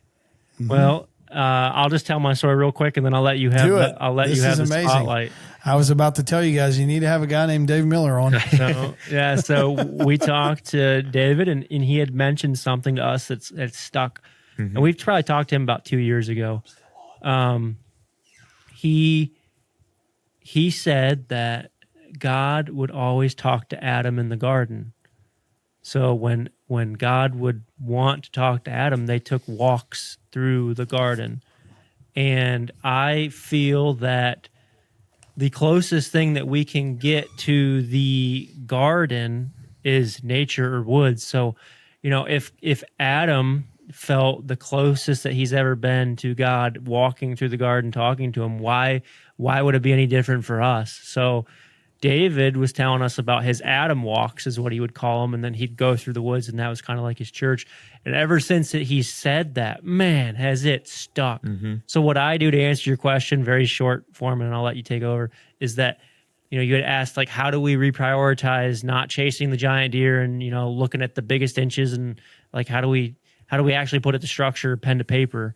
Well, if you look at it as an Adam walk, where you're going to go and enjoy nature and appreciate his beauty and not worry necessarily about the harvest, man, does it change your perspective. Mm-hmm. And I promise you, like, God wants to have a conversation. Like, if there's anybody listening to this, it's just like, you know, Matt, you're in left field. You know, I promise, if you go out there and genuinely have a conversation, he will answer. It might not be today, it might not be tomorrow, it might be a week or a month from now, but he will answer, I promise. This is so unbelievable. God is so good. Kingdom connections are what he orchestrates. And this is Kingdom Connection. And so I'm from West Virginia. Told you guys offline, moved here 2.5 years ago. This is amazing. We'll have to bring on Dave. We'll just do a round table here. I had Dave on my podcast pretty early. It was about a 3-hour podcast, but you could go back and check it out if you want. It was probably very similar to your guys' time with Dave. He is one of the people that I openly look up to the most. He is one of the people that I believe does it best.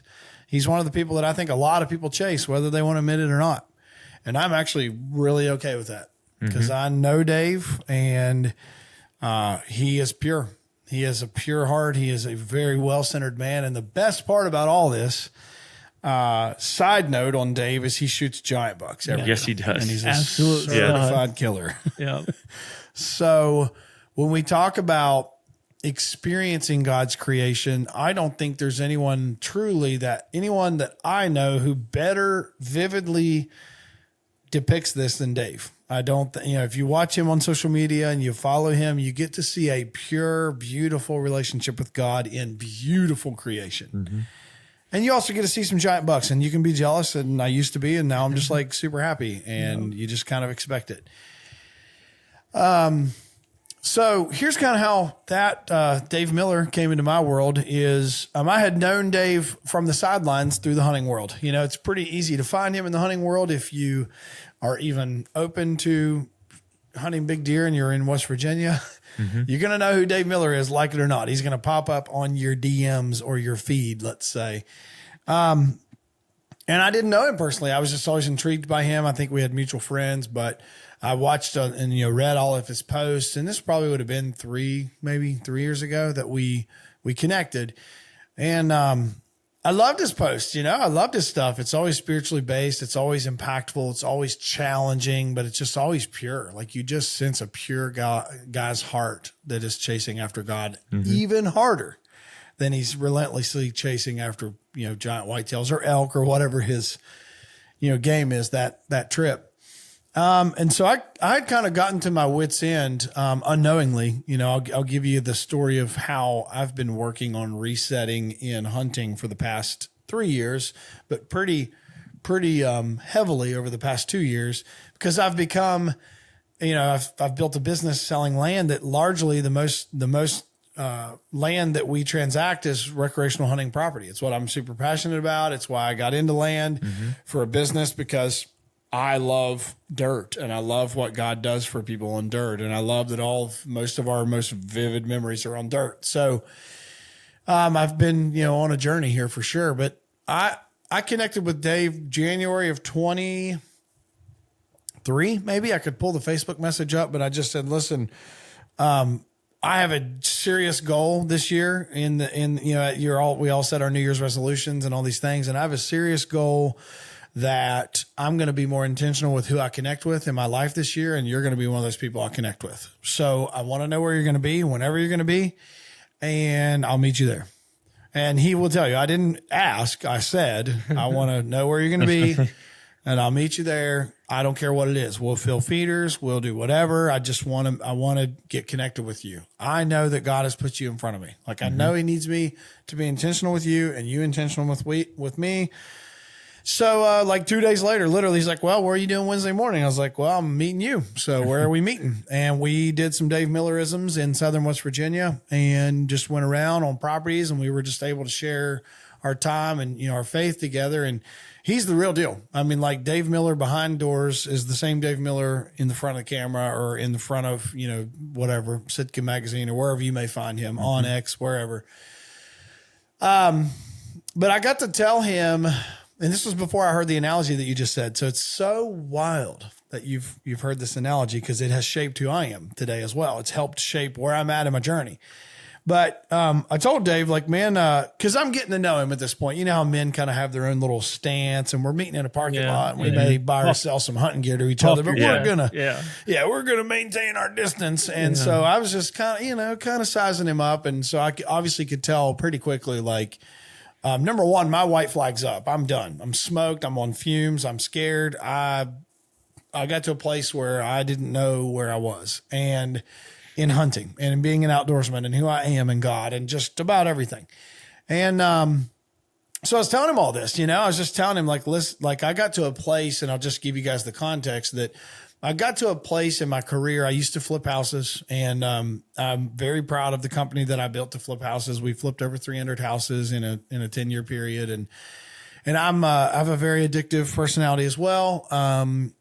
And I have a very, if my wife was in here, she could tell you I have a very ADD personality when something, fixating thing. And if I don't conquer it, I don't sleep. And once I conquer it, I've already found 3 more things to conquer, and then I'll just conquer them, and then I'll just die at some point.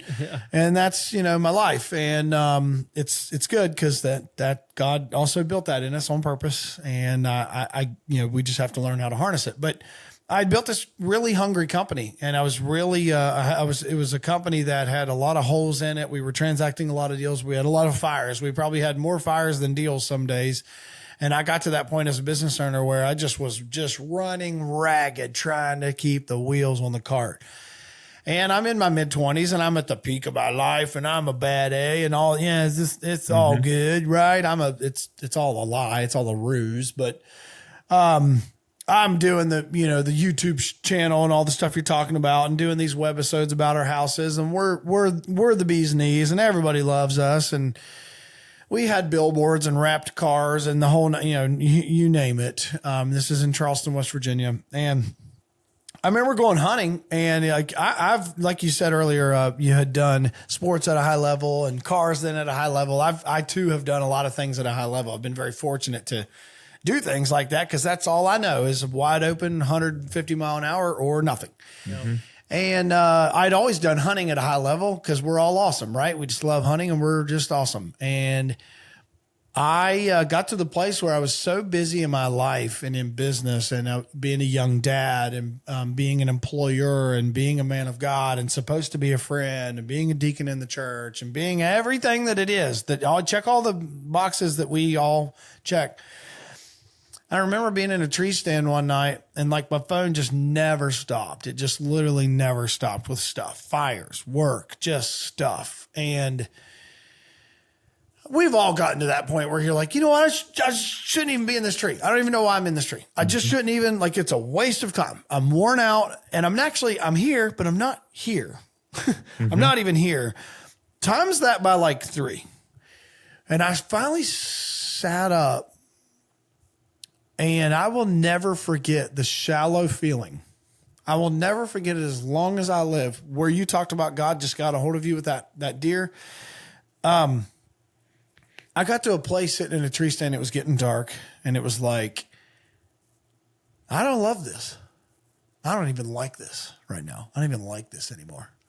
And that scared me to death, because I loved deer hunting through every other crazy thing that I chased. Every other thing that I ever did, professionally, personally, used to tour in a band, had a great opportunity to tour in a Christian band, never went to college, got this opportunity to tour in a band, and they were signed to a major record label. We can talk about all this offline. Many moons ago, had the black hair, lip ring to prove it. And, was a Christian rock drummer, and had, incredible opportunities. Went to Travis Pastrana's motocross school, did motocross at a high level. You name it. I did all, like you said, I had the opportunity to do a lot of stuff at a high level, and successful business owner, all this stuff. And hunting was always the staple. No matter what else I was chasing in life, hunting was always that staple. It was always there. I remember one of my bandmates back when we were on tour, he was like, I was asking them, we were in Iowa playing a show, and I was joking at one of the churches. I was like, hey, does anybody here have any acreage? I'm just curious. Does anyone in the church own 400 acres? Just irrelevant, but kind of relevant. Yeah. My bandmates, they weren't hunters. And so one of them kind of was irritable. He's like, you don't even want to be a drummer, do you? You just want to hunt. And I was like, that's partly true. Kind of. So yes, guilty. Yeah. I kind of just want to hunt. I drove through the night, came home to West Virginia, shot a big buck in West Virginia, no sleep, just we were getting off tour, and that's what I did. But I got to the place in that tree stand where it was everything else you can change in your life, and you can have seasons of things that change, but hunting never changed. It never did. I always loved it, right? It didn't matter how empty your tank was. I was always going hunting. Mm-hmm. I got to a place where that tank got a hole in it for hunting. And it was this isn't even fun. This is work for you. You're stressed about it. I don't even like it right now. Things aren't working out. Deer that I had hoped would be around weren't. Things that I had hoped would be done aren't. Farms that I hoped would be finished, or projects that I had hoped would be weren't. And I got to this place where it was this deafening echo chamber, where you said it well. God said, do you hear me out here anymore or do you not? Yep. Do you? Because I don't think you do. I don't think you hear me anymore. You're deaf. You're asleep. And so I got to tell this to David. And of course, I'm not crying now doing this, but I was then and would. I love a good cry. I love a good cry. So I could cry for sure. But what I told David that scared me about that is I don't know what other, like, obviously I have joy in my wife. I have joy in my relationship with my God. I have joy in my friendships. The most pure joy that I ever had talking to God was in a tree stand. And I felt that was then now being threatened. Like that I'm tired. Because I know when you say addictive, my personality as well is that when I'm done with something, I'm done with it. Like I literally 1 million, like ask me if I want to flip a house. Yeah. Done. Flip 300 of them. Done. Friends are like, hey man, you still do it? No. Zilch. Zero. Facebook page with 10,000 followers. Gone. Don't care. Moved on. And I knew that I would do that with hunting. If I didn't take a real hard look at what is God doing here. So David, right? David, angel. Oh, David, God's like, I got you one of them boys you need to talk to. So I'm telling David all this and pretend you didn't tell me your analogy. And David said, Tyler, why do you think it scared you the most? Because this is why it scared me. Okay, we're getting there. That was the only place God could talk to me. That was the only place the only place in my life that I wasn't so chaotic and so ADD and harebrained to be able to listen. The tree stand was the only place he could do it, right? Like it was the only place. It was so vivid that's where he could like let me unpack. And David said, why do you think it scared you so bad? That was being threatened. And because I said, because I don't know where we would connect. Like, I don't know where we would connect then. I don't know where this place would be for me. And he said, why do you think he did it so vividly to you in a tree stand? Why do you think you were met so vividly? Like I couldn't hardly get down the steps, just wrecked. It's because he said he takes you back to where he formed you. Yep. He formed you in the wilderness. He formed Adam in the wilderness. That's why he calls it his Adam talks. Yeah. Or his Adam walks. Yeah. And he talked about Joanna Gaines and how he was watching Joanna Gaines on TV. And they asked her, where do you feel closest to God? And she said, in my garden. I don't know why. I just feel closest to God in my garden. And she, David said, where did God form woman? In the garden. Where did God form man? In the wilderness. And it's never left me either. It's never left me either that is where he takes me back to where he formed me to talk to me. And I don't care if you're a hunter. Like I hope someone listening to this for you, for all of what we've talked about wrestling with. Sometimes I hope they're not a hunter because then they don't get into the psychoisms of deer. They can just love the woods and it's way more funner. Yeah. than the psychoisms of deer and all the other animals and getting good at it. But it is where I hear from God. It is where I hear from him. And it's, so I got to that place as well. Born Again crew. And, what David has taught me through that power day that we had together, and we've had some more days since then, but that day just of, if we can't learn to find joy in what the pure joy was in the outdoors, you probably will hang it up. You probably will. If it was only about shooting 160 pluses, we probably would hang it up. It's got to be about more than that. It does. It's got to be about more than that. And so, anyway, super wild that you guys know Dave Miller. This is Kingdom Connection. I love stuff for sure. So let's put a bow on this box here. Let's put a bow on this ideology of faith and the outdoors. Number one, I think these guys would agree with me. Like, if you love the outdoors and you don't think that it all points to a divine creation, like, I'd love to talk about that because I can't put it together any other way than a divine creator built this. Like, I can't get behind any other idea that a divine creator wasn't involved here. But I think I'm gonna say what Chris Brackett said a while back, and that's Chris he's a interesting one to quote. I love Chris Brackett. He also talks about his faith journey. If you've not listened to it, it's amazing. It's empowering. It's awesome. And and if we're being honest here about our addictive personalities and doing crazy stuff, I think Chris Brackett kind of pioneered the way of that. So I'm all for some Chris Brackett. But recently he talked about, he said, I think hunting's coming back to the place where guys want to have some land. They want to like own some land and just know the pure joy of like owning some dirt one day. That's the American dream, right? But I think that's the God dream. I think that's a God-given gift that we all have a dream placed in us to own some dirt. And we want to shoot bucks that like we're just happy with, and we want to hunt and we want to raise our families, and we want to just like do what's good again on the land. And we want to glorify that, and we want to be about that again. Like that's where he much better articulated this, but that's where he said, I think the hunting industry is headed there, where you said earlier, cameras, access, all these things that we could say have ruined what we are today. Mm-hmm. Maybe we go away from it. Like I was going to ask you earlier, what would you guys think if we went away from trail cameras completely? Like if Ohio, we're all Buckeyes, have just said you can't have them. No, I'd would love you? it. What? I would too. I would too.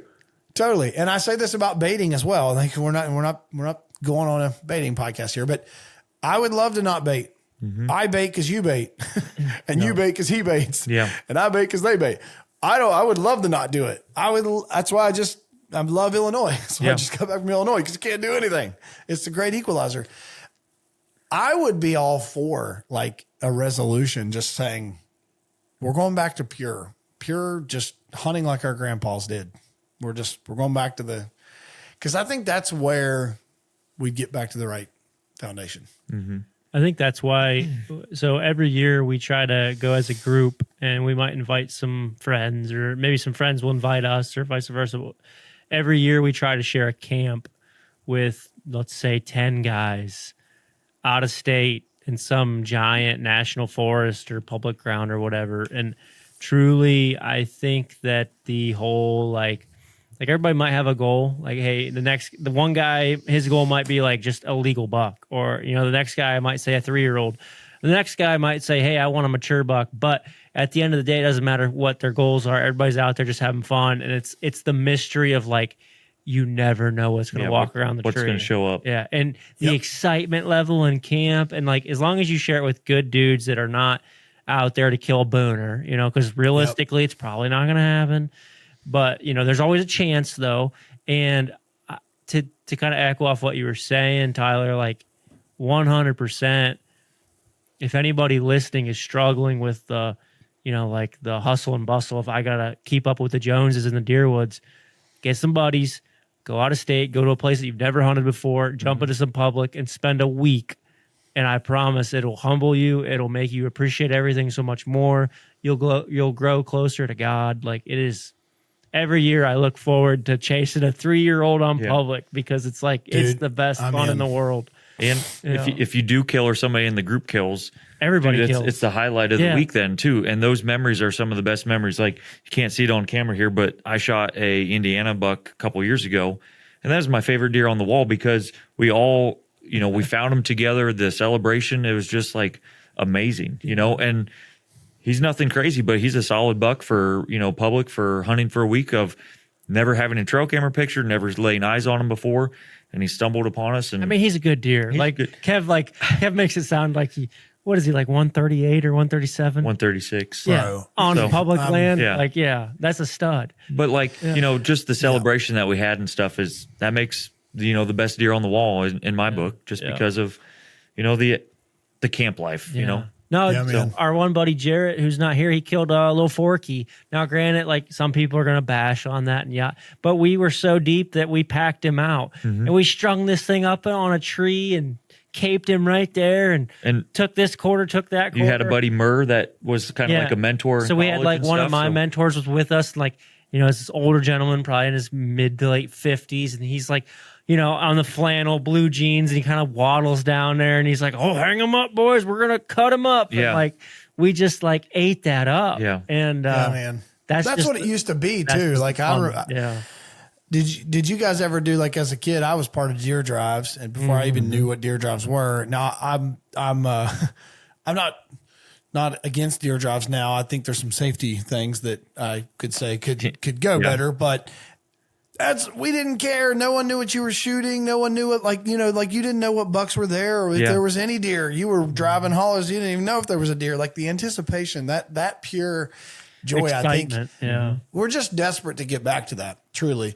And I'm making a commitment, honestly. I mean, for the tens of listeners that I have, I don't just want to sell dirt because I've been working with some new clients that I've openly told them, like, some of their goals are like really lofty and they're awesome and it's great. Like, God is good. They're really lofty, but it's like, it's very lonely at that level. It's very lonely. And I wrestle with, can I get behind this? Can I, like, and I'm mainly talking like, hey, we only want to chase X caliber deer every year. And if the farm doesn't have that, like, we're not interested. Like that.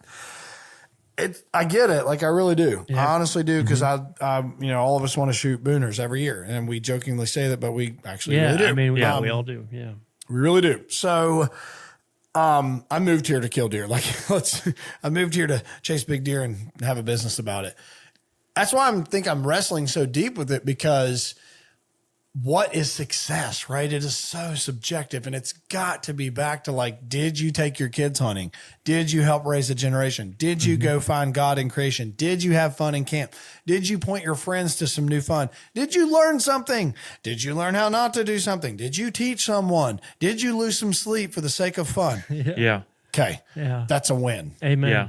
That's it. Like, we don't care. The deer was 128. We've got to get away from that. And anyway, I'm with you. So if you guys will invite me, I'll pay my fair share. I'll tell some amazing jokes. I'll bring the jet boil, whatever. Just invite me to your camp. I'm in. Let's go. Don't tempt us with a good time. Yeah. Because Dude, we've had multiple people say that before, and they've got invites. You'll get an invite. So I literally have all my crap in the truck still. So just pick it. Speaking of having all our crap in the truck, y'all just came back from somewhere. I came back from somewhere. Maybe we're all going somewhere. Mm-hmm. What you want to segue into? We love Jesus. We do love deer, and we love other animals. So let's talk about maybe some Jesus deer animal killing fun that you want to have this year. Where are you coming back from, and how did that go? And then what are you excited about next? Yeah. So we just got back from Kentucky. Kev, as he stated earlier, was in a western state for 2 weeks in early September. I have some mutual connections down in Kentucky that I've met through college, et cetera. And it sounds like you guys do a lot of public. I didn't mean to cut you off, but do you do a lot of public for your guys' play? I would say a lot of out of state stuff. Yes. This specific piece is private. It's a connection that I've had for a long time. But yeah, I would say 80% to 90% of the ground that we hunt out of state would be public. Minus this one piece, really. Yeah. So I went down early season for Kentucky, had no luck. Kentucky has a fantastic season for opportunity. If I hate to, say like everybody go to Kentucky, but it's true. Like, you got the opportunity for velvet. They have an early muzzleloader season, which we just got back from. They have a very liberal rifle season that's 3 weeks long during the rut. And then honestly, there's some good deer in Kentucky. So we went down for muzz, and Kevin and I both had a tag, and we stayed in an absolute dime of this motel. Let's go. I mean, I can't wait to go there. I was afraid of the bed bugs, but it was one of them places. Yeah. Normally, hold on, give us the vibe. Come on, give us the vibe, because I'll quickly give you one vibe after that. On one of my, what was this, the worst hotel you stayed in, or it was $89 a night, so that should set the strike one. Yes. But to be fair, this was the only hotel in the small town that had vacancy while we were there. So something was going on, because there was multiple other hotels that we've stayed at in the past that are fairly nice. Yeah, Like you take like your wife to them. Holiday Inn Express type things, something Yeah, decent, right? Yeah, man. And for whatever reason, this dime of a joint was the only thing available. Yeah. So I think Holiday Inn Expresses do make you smarter too. I mean, they've used it, and I think it's true. Like I think it's proven. But carry on. Yeah. But yeah, this setup was like the old style where it's got a balcony and all the doors are from the outside It was going a in. Motel style. So, we walk in the room, and I don't know if this place even owns a sweeper to clean up after previous guests. I was going to say motel is strike two, but keep going. And just dirty socks on the floor already, right to start with. A bath towel hanging in the bathroom A dirty bath towel hanging on the door. So.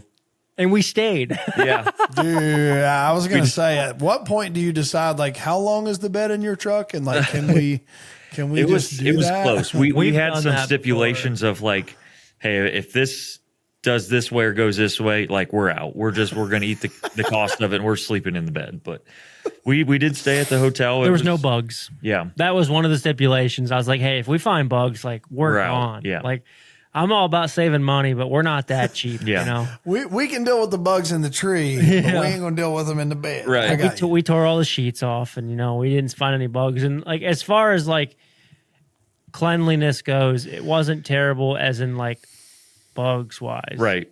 Like, it was clean. There was no bugs. No bugs, but on a clean scale, I'd say like a 4 out of 10. Yeah. It wasn't like it was rough. Yeah, the sock, I mean, that's probably would have done it for me. The dirty sock in the corner was a little rough. Yeah. But what was funny was going back to the towel thing, so it's actually a funnier story than what it was, because it was hanging on the inside of the door. So, after I don't even think knowing us, we got there. I know we got there late. We went to bed, got up super early, hunted, came back, was going to, grab a bite to eat, whatever, take a shower, go back out that evening. So I'm in the shower first, and I hop out, and there's, like, on the towel rack, there's 4 towels and some wash rags and stuff hanging up. And then on the door, there's, like, a used towel just kind of hanging there. And I'm like, well, maybe Kevin, like, wiped his face off last night or something. Who knows? He probably... So I didn't think much of it, and I dry off, and I just wad my towel up and throw it in the corner. Well, Kevin then goes and showers. And I see the towel there, and it's got like a different checker pattern. I'm like, man, how bougie is Matt to bring his own towel to this motel, right? But didn't think nothing of it. And then there's a towel over in the corner. So I'm like, did he need 2 towels to dry himself off? Again, didn't think anything about it. And then Matt asked the next day, he's like, is this your used towel here hanging on the door? And I was like, no, I thought that was yours. He's like, well, I guess that sucker was here before we even got into the hotel, left over from the guy before. Because I thought it was his and he thought it was mine. Yeah. We just didn't say anything about it. That's pretty good.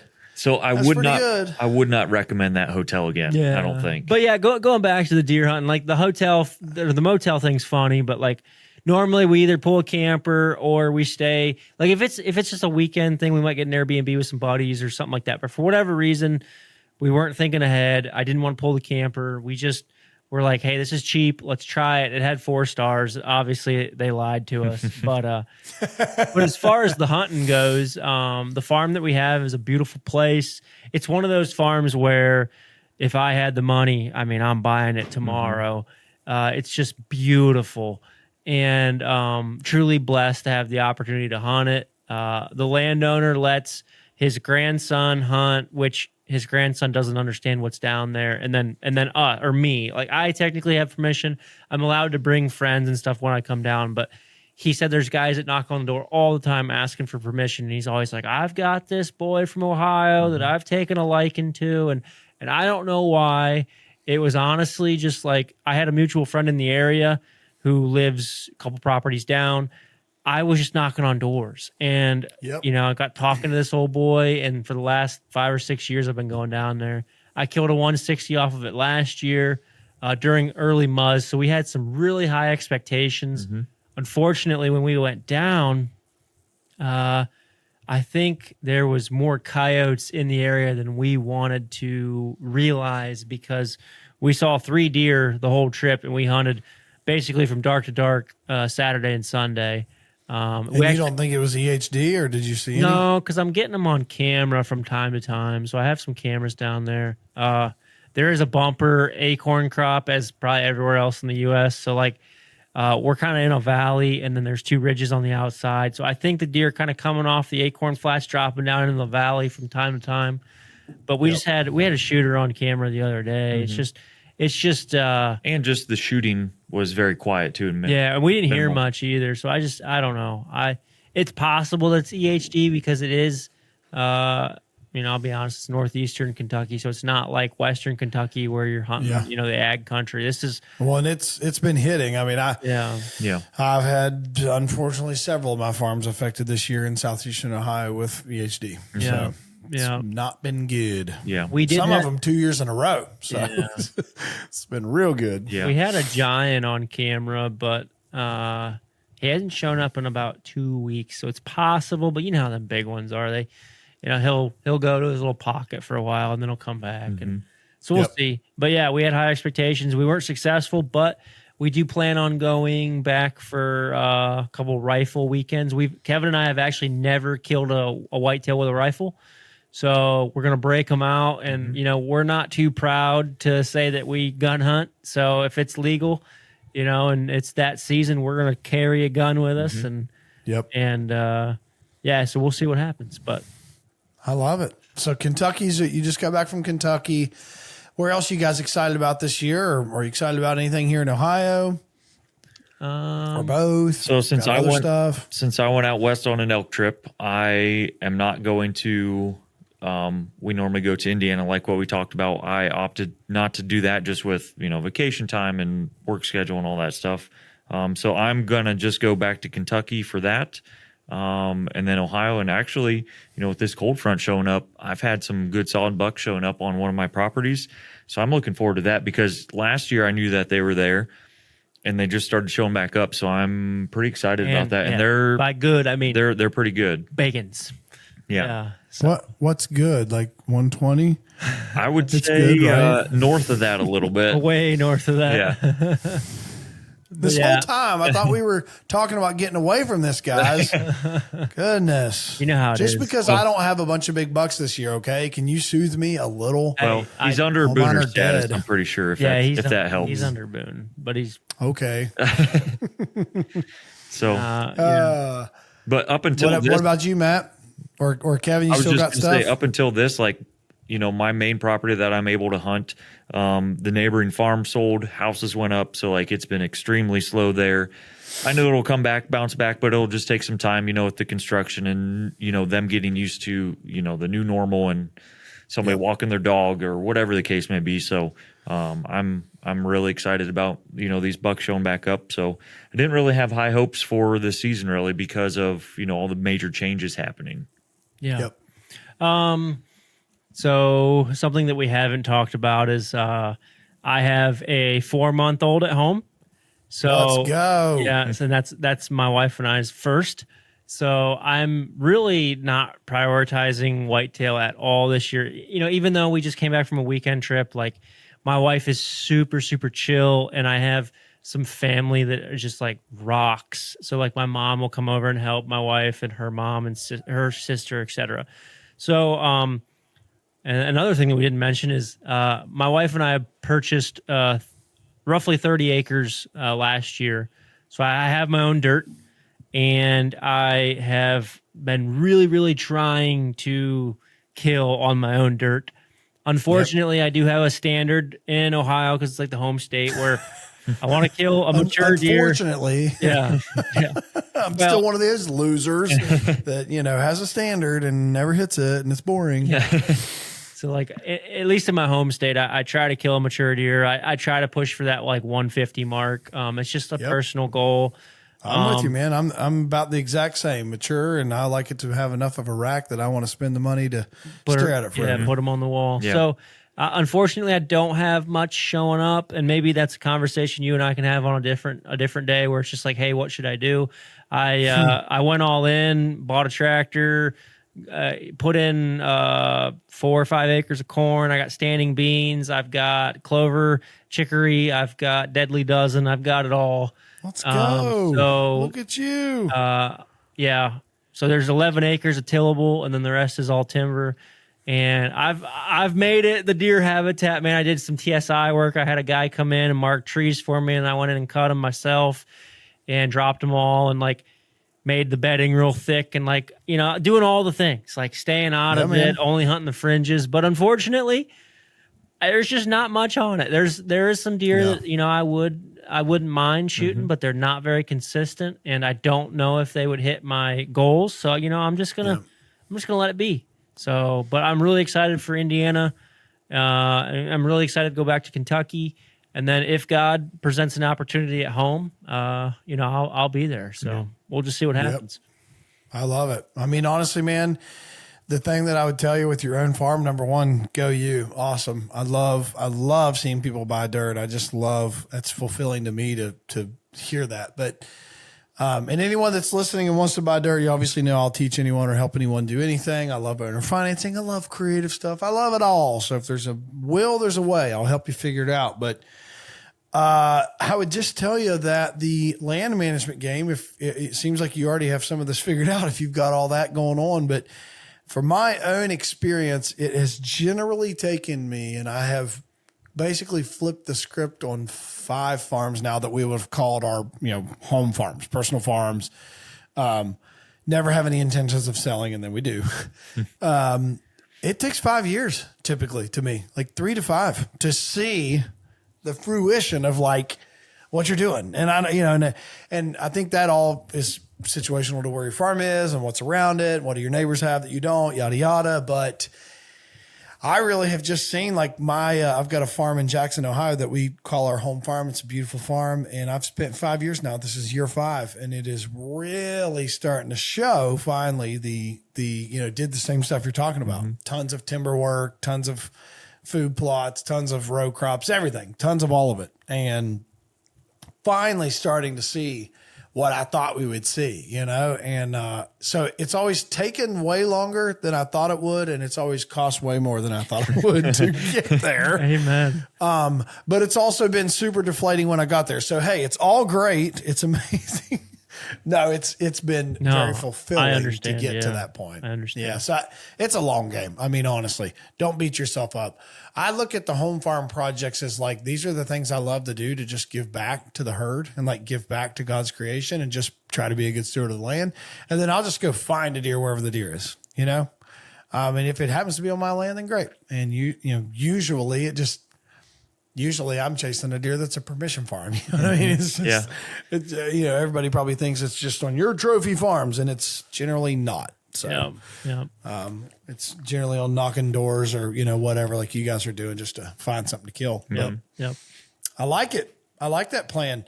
For real, dude, let's share some camp together. Like I'm 1,000% in 1,000. That would be fun. We could podcast it up or whatever.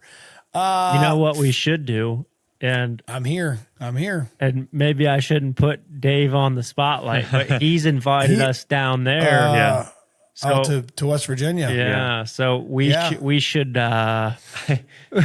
take him up just on go that. knocking on his door. I was getting ready to say I hope Dave listens to this. It makes sense that he would invite you to him because Dave's a hermit. He ain't coming to you. I'll tell you openly. And if you're one of the like core friend groups that is Dave's like inner circle, consider it a ginormous blessing. Because I shouldn't be hard on him. Like he's invited me to stuff, but Dave is very much a hermit and likes to be Dave. So I'm generally just like, drop a pin in wherever you're at and I'll just find you, you know, like it or not. But yeah, dude, for sure. If he invited you down, I'd definitely take him up on it. We should.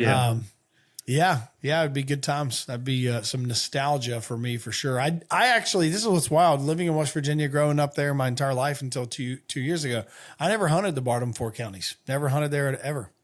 I just always had ground, you know, closer to where I lived in like central West Virginia, close to Charleston. And I just didn't. I always wanted to. I always said I would. And then I was hunting in Ohio, and I just didn't ever hunt the bottom 4 counties where Dave has spent the most of his time. There's some giants down there. There's no big deer down there. So, yeah, dude. So I just got back from Illinois. I'll give you guys a quick ditty on my deal, and then we can call this thing a wrap. My kids are like, "Are you putting this to bed?" No. I'm here talking about being a good dad. I don't want to do it. Anyway, I just got back from Illinois. All my stuff's in the truck, and I'm kind of in the similar stories as you guys. Wasn't successful, but I was successful in the sense that we're all, today we're recording this on is this a 22nd? I was going to say 21st, but 22nd of October is when this is getting recorded. So we're all gearing up for it is happening. Yep. And like the magical, next 30 to 45 days, however long you want to say, are upon us. So we were out, as much as we were hunting, we were moving cameras to scrapes. We were, trimming limbs. We were getting in stands and making sure everything was prepped. And it was really windy over the past 2 days. So I was able to, to use that to our advantage to just get into some spots we normally wouldn't just go in and check if there's bow ropes. But it was 30-mile-an-hour wind, so the deer weren't hearing us. So we were scraping walking trails in and out and making sure there's bright eyes and just everything to set up camp. So got a few hunts in, but as much just prepping, moving cameras, changing batteries, that kind of stuff. And so I'm kind of the same here in Ohio. I've had some deer that I was really excited to be able to chase this summer, and you guys probably never have those big bachelor bucks of bachelor groups that disappear as soon as they go hard horn, they're just gonzo. I almost don't even want to have my cameras out in July because of that. But had a couple really big bucks to chase. One that was a really good buck, upper 180s in my best guess here in Ohio. I mean, really, really good buck. Just That's a big magical deer. Didn't know the deer, but he was super consistent all summer. And so I thought, I don't know, we'll see. Well, go figure. Haven't seen him since July 25th, I want to say. I haven't seen this deer at all. Pretty sure he took a dirt nap from EHD. So, I'd love to believe I'm wrong, but never even got a hard horn picture. So, just kind of, I'm in the same boat. I have some deer that I'm excited that are on the farms that are mature. And part of me wants to go shoot one of these deer and just cry with God and just kind of hug a tree and get it over with. Of you want to chase a 5.5-year-old and he has to be 160 and he has to have 3 years of sheds and he has to have beautiful footage or you won't shoot him. All this stupid criteria. Yeah. And it's like, I think you just love hunting. So let's just go kill something. Yeah. And give God the glory. So if I go shoot one, guys, I'll tell you, I pulled the trigger. Just finally getting this over here. But, I'm excited for wherever God's going to lead that. And I do love to chase big bucks and I'm okay with not shooting one, so I just love being in creation. But I think if I feel that nudge this year, I'm very okay with, if I feel that nudge, like, dude, let's do this. Let's pop one. Let's just be, I'm not just going to pick the first 2-year-old, but you know what I mean? There's a lot of bucks that you're like, I probably won't shoot that one because I'm going to wait in case there's a bigger one. Yeah. I'm probably just going to flip the script one day and be like, nope, we're going to go hunt them tonight. And they're going to go full frame and they're going to come home in the truck and I'm going to be jacked and that's it. And that's kind of where I'm getting, is this is fun, but there's so many factors. EHD has wrecked us here in a lot of farms. And I've got some farms close here to Columbus that I thought were going to be foolproof of that. And now the map is heading this way. Now we've got this frost. So I think we're finally calling off all new problems. But I've had a 200 that I should have been chasing this year. That was a typical 200 here in Ohio that if he really was alive would have been like world record status. And I haven't seen that deer in over a year. So, I'm kind of in that boat of maybe God's saying, hey, you trust me or do you trust your cameras and your instinct and all this other stuff? So I very much am about to go shoot a 5-year-old that I've said I wouldn't shoot him because I'm looking for something different, but I'm very much thinking that's what I'd do in Ohio and just be super happy. But going to Illinois. So Illinois and that's been a whirlwind. I've got 2 leases in Illinois and that it's been a whirlwind because I was going to buy a farm and had this whole snafu of not buying that farm happen. And I leased a couple farms to have as like satellite farms while we were out there and kept the leases, of course. I already had all those leased and everything by the time we got to the closing table and I said, I can't do this. So, so I'm going out to Illinois and it's been cool because God wrestled me so hard out there. We wrestled so hard. And so these leases have kind of been like, healing ground for me, I guess. You know what I mean? Like he's like, I'm still okay that you love this. You just have to do it my way. Yeah.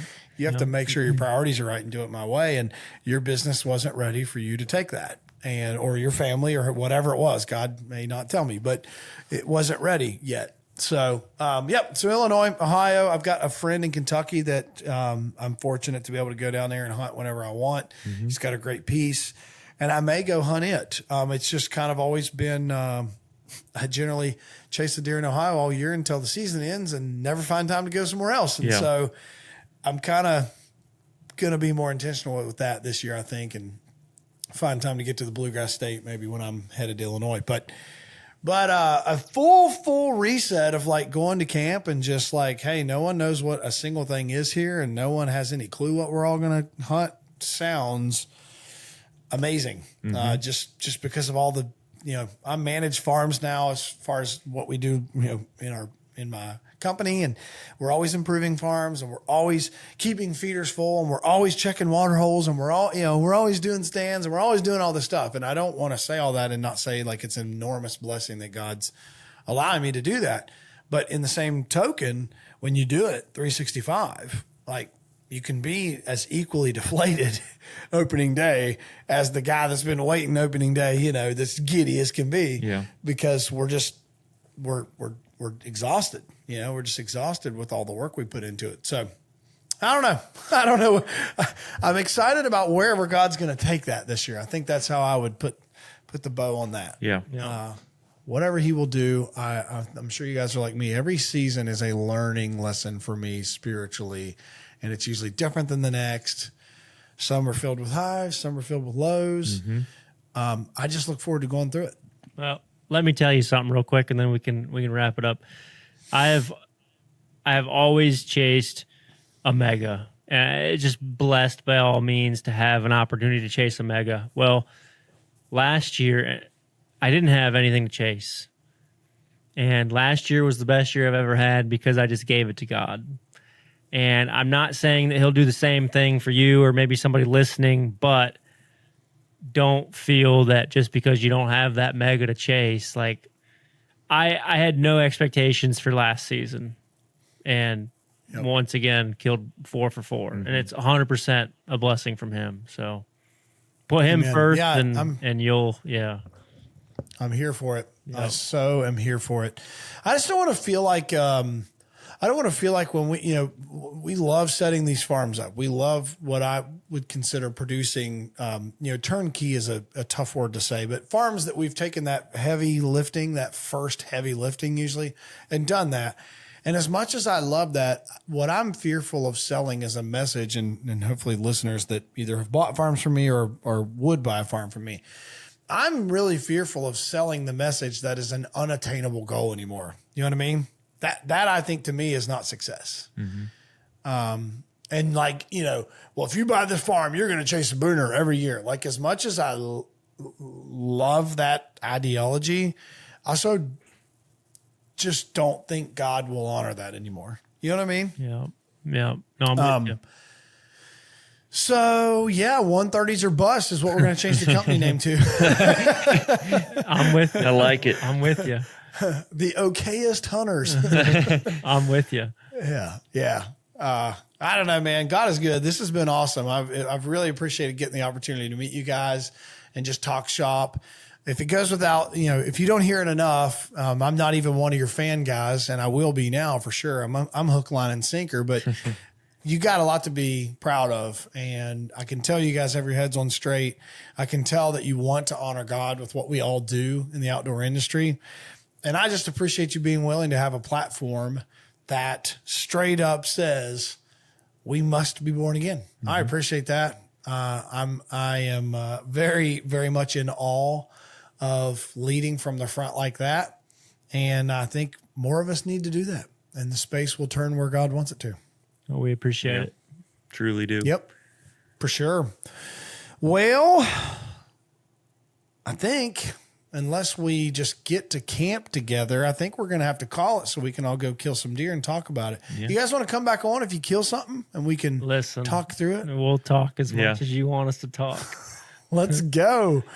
Well, Listeners, if you don't go and listen to their podcast, I will sue you. And you know that. I say that every week, but I will. So send me your address and I'll send a notice of intent to sue you if you do not go follow the Born Again Bowhunting. Is it Born Again Bowhunting or Hunter podcast? Born Again Bowhunting. Hunting. See, I had it. Born Again Bowhunting podcast. It's been a pleasure, dudes. For my crew over at the Legacy Acres Land Company, if you've listened this long, thanks so much. Go subscribe to these dudes. Tell them I sent you, and we'll see you next week on Legacy Through Land. Buck deers for life. Peace.